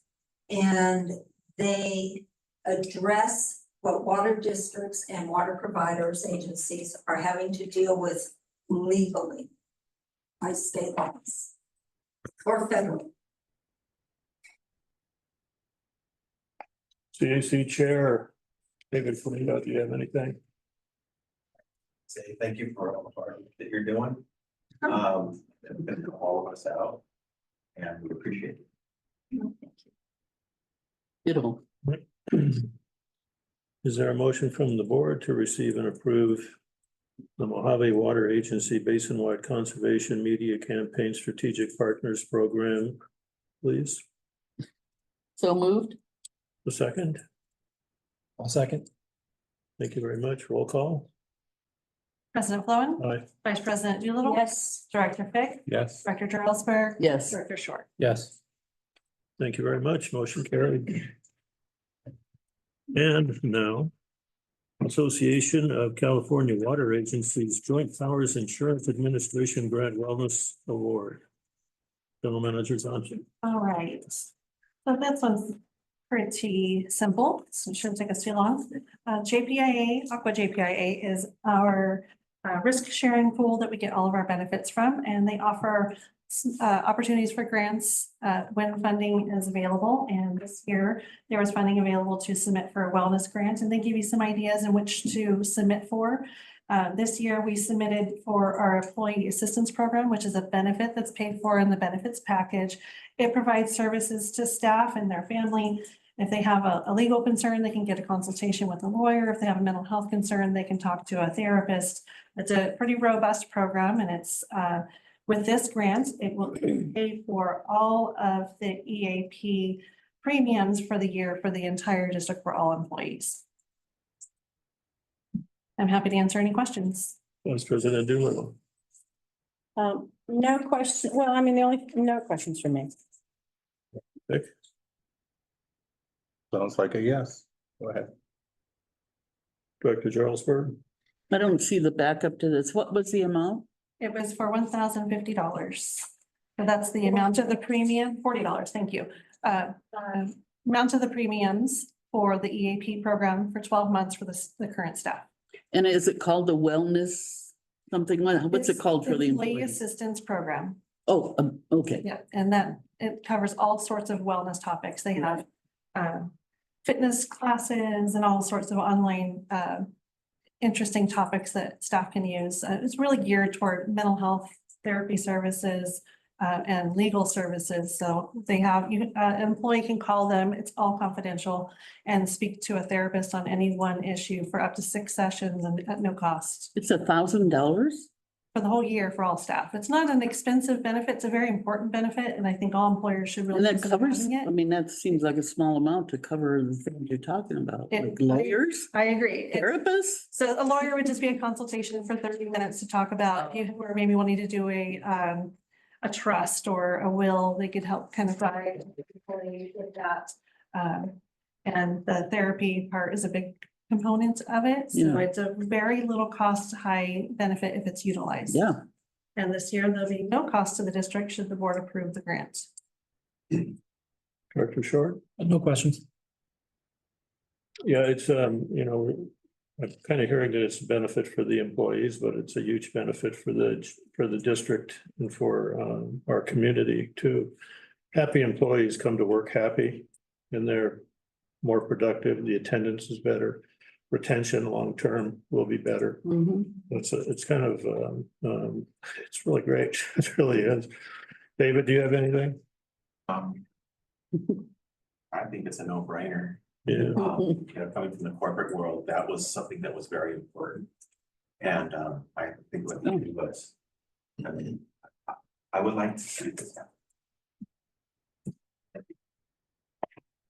Yes, sir. Is there a motion from the to approve the and accept the Aqua JPIA Wellness Grant? I make a motion that we approve and accept the Aqua JPIA Wellness Grant. $1,040.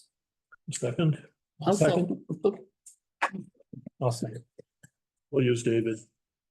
David, oh, For a second. I always forget that name for some reason. Unfamiliar with the name as you are. Roll call, please. President Sloan. Yes. Vice President. Duval, Yes. Director Big. Yes. Director Charlesburg. yes. Director Short. Yes. Thank you. Item 9, reports and comments for informational purposes only on subjects not covered by the agenda. Opinions of individual directors are not necessarily opinions of the board or district staff. No action will be taken. The board may provide staff with requests for future agenda items. Vice President Doolittle. Yeah, just I have a few things. I think we all should always be thinking about the downstream impacts of our work and what we're doing. And like I mentioned that regarding the water flow, there's downstream impacts. Something came up recently that I had another constituent contact me regarding an unpayable amount of a water bill. It's a $3,000 something bill. And he's on a fixed income and he can't pay it.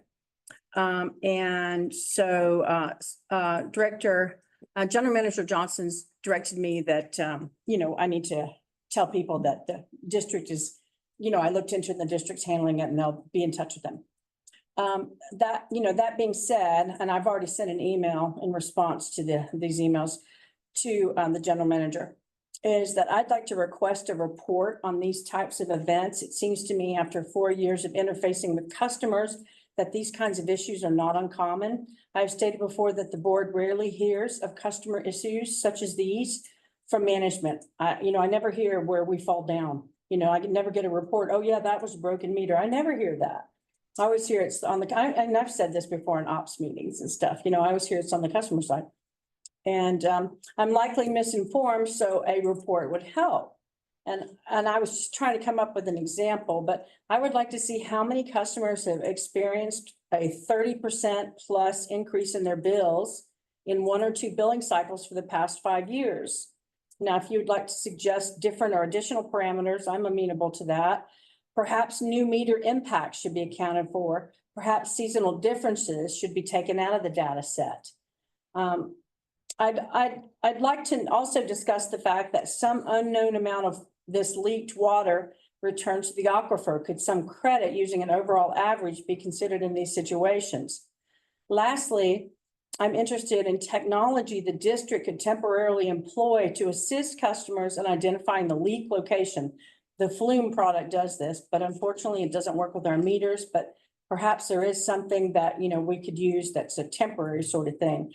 I believe we simply must do better in serving our customers in these situations, especially when we understand the technology so much better.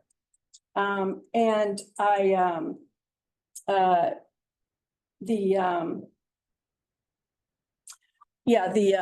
was, I'm sorry, I had one other thing I was going to add to this. Regarding this report. I just think that we need to, I know what it was. On the wall out there during our break, I was looking at high bills and all the explanations for high bills and why this might happen. And, it's very helpful information. But it said that, people can appeal this. And in 4 years' time, I've never seen anybody have any kind of an appeal or a successful appeal or anything. And people feel what's being reported to me just absolutely blocked by the district. You know what I mean? And just sorry, and that there's nowhere for them to go and they're looking at 3 and then they can't see where the leak is. And so then, and everybody's disbelieving that it could possibly be on their side. I understand that. That's typical human nature. So a report, some consideration of technology, some consideration of the fact that this water is not hitting some sort of sewer and going out to the ocean, but actually a percentage, however small, could be being returned to our aquifers.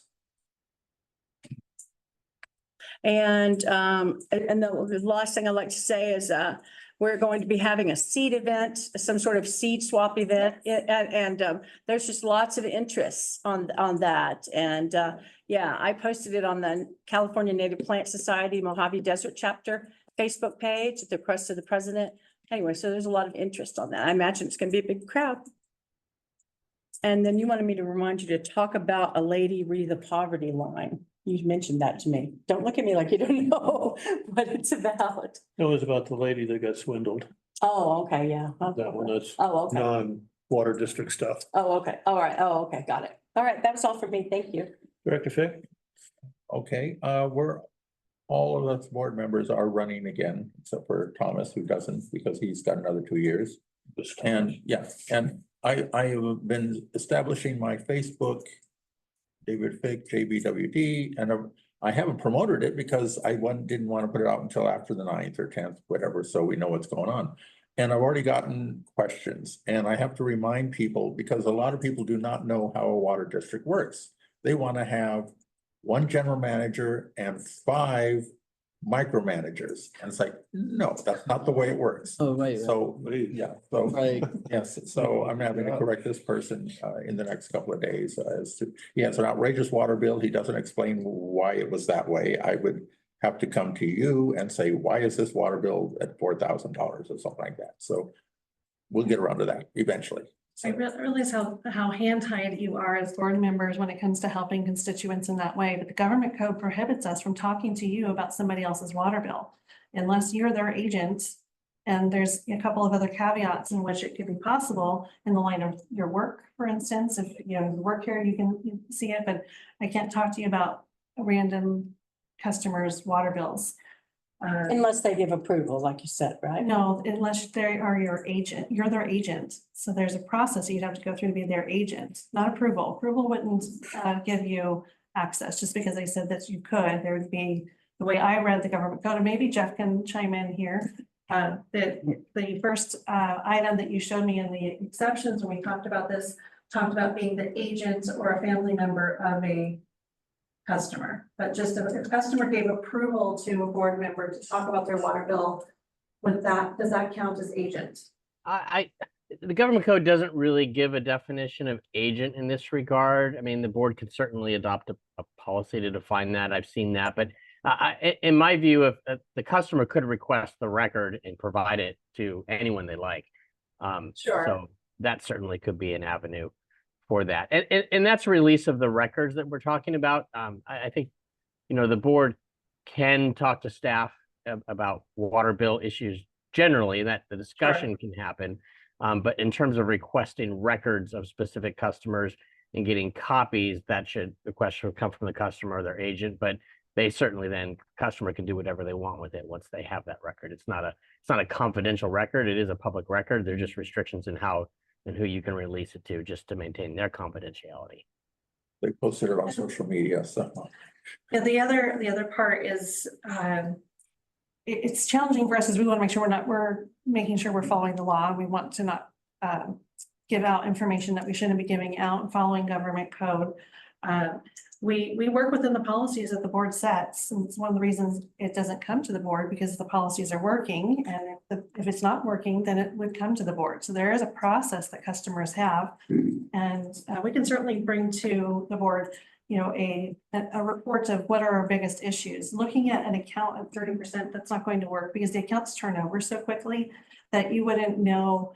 That you could have in 1 year, you can have an account turnover 6 times. That's a tenant, it's a long-term tenant, it's vacant. Now it's someone in there, using a bunch of water, they built a pool. So looking at it that way, we'd end up with a lot of inaccurate data. But looking at it from maybe a higher level perspective of what are our biggest concerns and are our policies not addressing those concerns, I think that's a really interesting perspective to maybe consider. Okay, so essentially what I'm hearing, though, that sounds like a no, then I'm not going to get the report that I want, which is to say, I believe that we need some visibility to how common this is, and you can, not use the things that have turned over a lot or something, or just pick a data set and, somehow we've got to get some visibility to this, because right now what's happening is these people are contacting us, they feel like they don't have a representative. We're supposed to be, this interface and this representative. And to me, it's, very difficult to say, well, you know, the district's taking care of it. I'm sorry, I can't help you. And then to continue to have it happen and then not have any mechanism for reporting on how often this is happening. I don't think it's I don't think it's, you know, I believe it's reasonable for a board member to say, hey, can you guys tell me how often people are getting these kinds of bills? And, you know, and I was just defining a period. It doesn't have to be that period, but I thought 5 years would be a good, you know, number. And I don't think that's an unreasonable request. No, I never said it was unreasonable. I just don't want to give you data that's not consistent, that you end up getting a picture that's not accurate because the accounts turn over so quickly. I think a good starting point would be that we put together a report of issues that we see most often. From there, the board could give us direction of what they want to see beyond that. If we start granular, then we're not going to see the full picture. And I think I can bring you something that's more full picture, and we're kind of off agenda topic, and this is not agendized item, so I want to probably move on. Okay. But Okay. it probably bring something if that seems satisfactory of where our biggest issues are, and from there it'll be agendized, and then we can look at more granular reporting. Well, I can, you know, this was in my director's comments, and since there doesn't seem to be any other mechanism for me, you know, officially to get things on a future agenda, this is where I thought I was supposed to do it. So then my request would be, how about a report that tells us how much income the district generates from these types of situations? Oh. Something to think about, but you know, something to think about. It's not apples to apples is the hardest part, but if it's amenable to bring an agenda item to talk about customer concerns, and then we can talk about reporting after that, and we can kind of explain to you what is possible and with our software and with what we have, I think that would be a good starting point to get you where you're wanting to go. This might be, sir. Okay. Thanks. Dr. Jarlsberg? Yeah, I actually have, well, the first thing I wanted to say is on the front page of the High Desert Star, High Desert Water District is going through their rate increases. And I just wanted us to kind of say, I feel your pain. And I get the newspaper and, you know, and I'm also, it's a good article with a lot of detail. They actually had their meeting at 4 this afternoon, apparently. And I could almost hear the shouts from here. But it seems like we need to be in the paper more. The good things, you know, reporting about our good things that are happening and even just mundane things. So I'd like to see a little more of that if possible. But I'm also curious about what she brought up because I believe I'm an agent for an entity that is having issues with water bills. And I've actually came early before the meeting I'm now on their board and I'm their treasurer. And the organization is Arch. They own a number, or they administer a number of properties for homeless or about to be homeless people. And some of these the utility bills are like outrageous, and it's my duty to try to follow up on them. And my frustration, and I think, Jeff, that would mean I'm an agent in that definition. I don't know the nature of the organization you're speaking. It's a nonprofit. But we could always talk separately and I could get information. Okay. But my frustration was I don't know how to find somebody that would help them look for a leak between the street and on their property. And I was told that there's no way that the district can refer us to anybody. I could understand not wanting to refer to a particular one, but it seemed like there might be a list or something that we could do our own research on. But anyway, and also I think some of this that Director Doolittle's talking about might be included in the committee report first, and then, you know, we get it, mull it over in the committee. I did want to say, on a positive thing, I'm seeing more posting in Facebook. So I think there's been a lot of good progress on on, you know, the website and you know, our public, image. So I appreciate that. And I don't think I attended any meetings. I was trying to remember. I don't think I attended any meetings the last month, so. Okay, Director Thorpe? I attended the MWA TAC meeting on August 1st. They received a presentation called Getting to Know the Flow about the internal workings of the state water project. This was the first episode in the series. It was very informative, and for anybody that's unfamiliar with the project, I strongly encourage they watch it. let's say the project again. It was called Getting to Know the Flow. It was information about the state water project. Oh, okay. They also received an update on a percolate, perchlorate, that's it. Contamination in the ground. I guess somebody buried a barrel and it was near a leak. There was I think there was a 42-inch pipe, got a 1-inch hole punched into it by a contractor, and it was leaking into where the potentially contaminated dirt was. So they had to do all these tests to make sure it was safe, and it's just kind of interesting to see everything you got to go through and take into consideration when these things happen. They were reimbursed the cost though, through their insurance. And finally, they received an update on the water master plan, on allowance and production safe yield.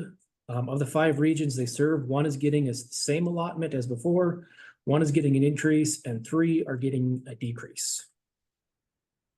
That's all for me. Thank you very much. This thing about the relationship between board members and the public is a big gray area.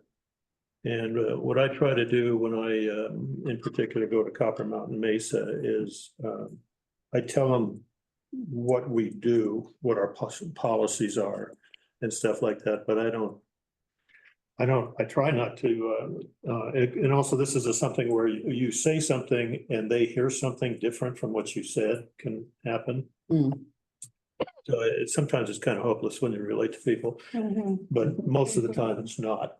But anyway, that's the way I do it. Recently, there were a couple of things. One of them was someone from the Upper Mountain Mesa Board was telling me about how he had an extremely large leak. He's had some in the past too, and he didn't know where the source of the leak, and he was concerned about how he could find where the leak was. The worst is would be under the slab of your house. Yep. But he told me that there was a device, machine, sensor, whatever it was, that is capable of detecting apparently the presence of water in the ground. It's a water signature. That's what it is. It's audio, and it has different signatures depending on where it is in the house. It's a microphone. It's just, it's ones and zeros. It's just data. He cited a cost of such a device at $20,000, I think it was, and he used round numbers like that. And I kind of raised my eyebrows and said, no, that's not something that's within our reach. And he actually, and this guy, he's a very vocal person, and he actually understood that. So I was pleased about that.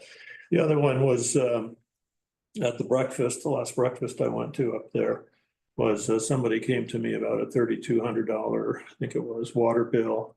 And I simply explained to him that we do have a program for, I don't know if you forgiveness type of a thing.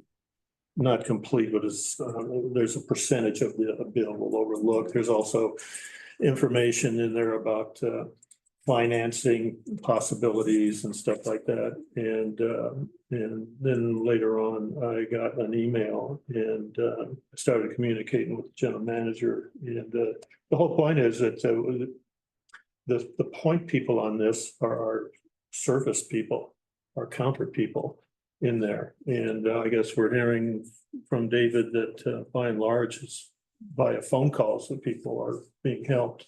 A really high percentage of that. It's not so much walk-in people. But there are remedies for people that get extremely large water bills, but for us to directly participate in remedies for 5,700 customers, it would be extremely cumbersome. And ultimately, the person that owns the property is Yeah. the master, or whatever you call it, if it's a female, of the property, and they're responsible for it. This person that I just mentioned, they sent pictures, and you could tell that a pipe that literally exploded was not, what would be the standard pipe with PVC would be Schedule 40, I think is the number for it. A pipe that's Schedule 40 does not blow out. It cracks, is what it's Schedule 40 would do. But even our pipes, they tend to just crack. They don't leave a plume-like pattern type of a thing. So anyway, the primary responsibility for the property is the property owner. Otherwise, we're going to have to raise our rates to hire bigger staff and get more battery-powered trucks to go out and deal with all of these things in a timely manner. Years ago, the coin only has two sides and things repeat themselves. Years ago, when Victoria Fuller was the president of the board, this kind of an issue came up, and I was I won't say a no-name, nobody person, but I was a ratepayer, and I got up to the podium and I said that if we take responsibility for finding leaks and dealing with leaks on people's property, the next step, which would be a short one, would be that we would become responsible for the damage that the water does on the property. And that would be a catastrophe financially if we start down that road. But it's a hard thing because you got these human beings in front of you that are, that are in pain because of these kinds of leaks and such. But we can only do so much, and they're supposed to do the rest. General Manager's report. All right, I'll try to make this quick. I know we still have a closed session. We do? Work has been coming in like a fire hydrant straight on all staff lately. We have so many priorities right now that we're juggling in the air. So I do ask for some grace as we're working through this Chromium situation. We have had more meetings than I can count. We had one yesterday, we have one tomorrow, we have it's nonstop. We're trying to make very good progress for, our ratepayers, for our board on this very, very big challenge that we have ahead of us. That it's taking up more time than I ever imagined. And it's going to continue to be that until we come up with a solution and start working toward that process. I attended more meetings this last couple of weeks than I care to admit, but I'm only going to highlight a couple. I had my regular Morongo Basin leadership meeting. They also call the coffee group at the county office. So it's always a good meeting. It's really good to connect with the other leaders up here. One of the connections I made was with the fire chief, and we're going to have another side meeting with him because, they use our fire hydrants and sometimes we find some damage. And so we need to have some good communication with the fire department. I also met with Susan Kennedy, chairman and CEO of Cadiz. She asked to meet with me, so that was interesting, kind of came out of the blue. She provided a whole overview of the Cadiz project and shared that the Cadiz aquifer has over 30 to 50 million acre feet of water, twice that of Lake Mead. And they have a permit to extract 50,000 acre feet per year, and the county wants to keep as much of that water in San Bernardino County as possible. And so she's asked to meet with specifically with our board president and with Director Fick. So we're going to organize that meeting coming up, and then subsequent to that, full bring her in for a presentation to the board. So that's just TBD information. Strategic plan interviews went off really well with staff and the board. I think we all had a good experience. I hope that you did as well. CAC had a great meeting this week as well. So I think we're going to end up with a nice workshop and a good product at the end. Jeremiah and I met with representatives from NG, and that is a public sector energy company that does solar. They have been in the business for over 49 years, and they're the world's #1 independent producer of electricity. We learned a lot, and interestingly enough, we brought up some conversations that we've had, with the board in the past about solar on parking lots and how we can mitigate some of our costs for electricity. And what they explain is that that type of solar project is no longer, doesn't pencil out. Edison changed the rate structure. And so the only thing that's really penciling out now are the really large scale projects that, you know, I know that that's a hard pill to swallow. They did say that it could possibly, you know, save 20 to 30% in the power consumption, but that requires purchasing land and putting in, you know, arrays, which I think could also be problematic. So interesting meeting, no movements, but we may speak with them again, and if anything pencils out, that's maybe a smaller scale. I'm not getting the temperature from the board, but a large scale project sounds like something that you want to do, but if so, I can bring a presentation from them to the board. We've been working very closely with US Water Alliance. They will be doing a presentation to the board on September 4th. It's been a very good relationship with them. Anne, who I value her opinion in this respect, said that I think you said that they're top notch. Like they're. Yeah, they really are, right now for us, as we go through, as we navigate this new area, they are just indispensable to us. Yes, they're helping us right now with finding sourcing engineers so that they can help us come up with an analysis of the different treatment strategies for chromium that we can bring to the board. But they're going to come to our September 4th meeting via Zoom, and they will give a presentation of the work that we've been doing so far so that you can get an update on that. And then late in September, they're actually going to be out here on site. We're going to give them a tour of our facilities. They're going to also be at the farmers market, learning who our customer base is. I know that we don't have a lot of opportunities here, but that was the best we could come up with on short notice. And they're actually going to bring a New York Times photographer so that we can use those photographs for our outreach efforts. So should be a good opportunity for us. And also I met with Mojave Water Agency. They are asking for all of the agencies that they serve if there's interest in doing a regional urban water management plan. So that's coming up on our radar that we're going to update our urban water plan. And the regional approach looks at it from a much broader picture. And then there's a section that if we did work with them on it, that would be just specific to our district. And it saves a ton of cost. They're looking at Zanjero, the engineering firm, to do a lion's share of that. So once I know a little bit more, I'll be bringing more information to the board on that as well. And that's the end of my report. Questions from the board?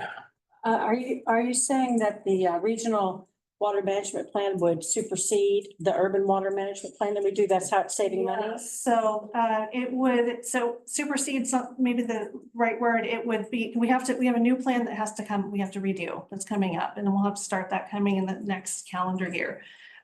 This would serve the purpose of that. We wouldn't have to do our own. We would be able to be a part of the regional plan.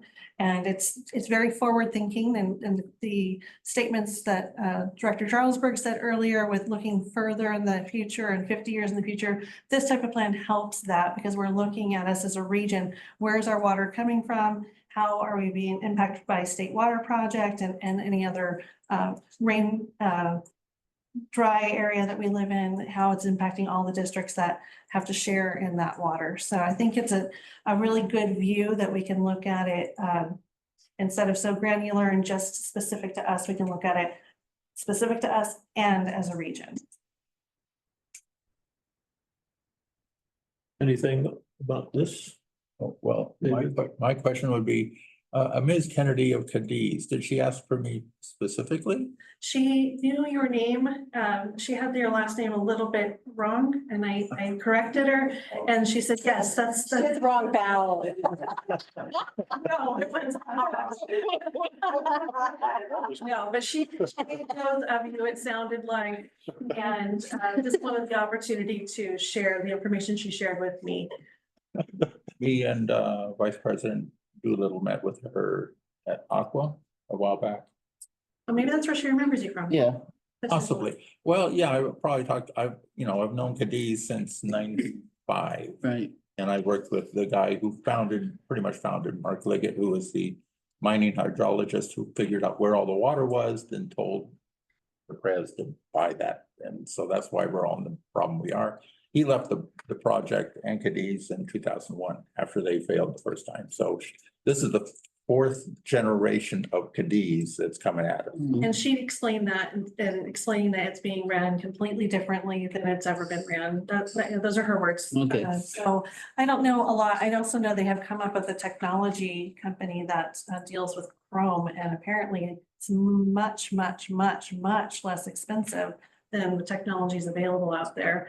So that's something else to investigate. I'm not certain that it is an option, but it's definitely worth looking into.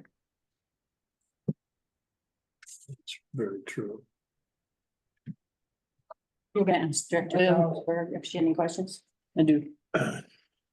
Just, there was a lot in your report and it was hard to keep up. with everything. I'm trying to. No, I love it. I love it. You're obviously busy, but I kind of lost who's coming on Saturday to oversee or get information at the farmers market.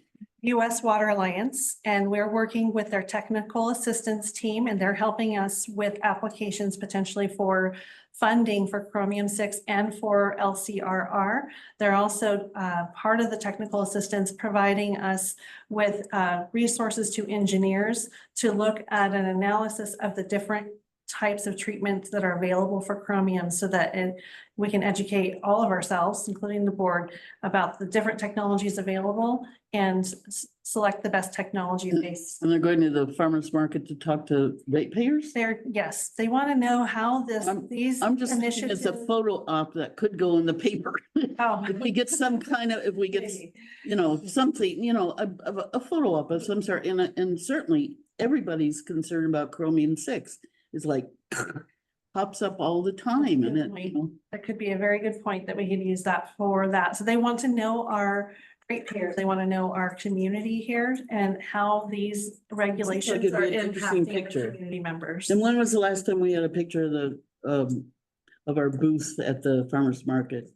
Just a couple weeks ago, I think. We used Where? to do one recently, Where? but not published, but we do have them. Oh, Yeah. I mean, published. We publish anything we send. I understand. I totally understand that, but I have some ideas. I was gonna make one more comment. US Water Alliance came to us through my network and Stacy. So that's how it came to this water board. So we get all the credit. You get all. Yay. They've been very good. Well, you should be in the picture too then.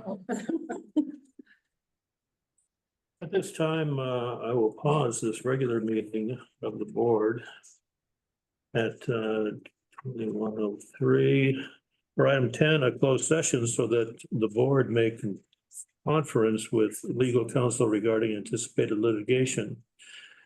We are authorized to do so by Government Code Section 54956.9D4. There's one case. Following the closed session, the board meeting will reconvene and legal counsel will report out on any action taken. Consistent.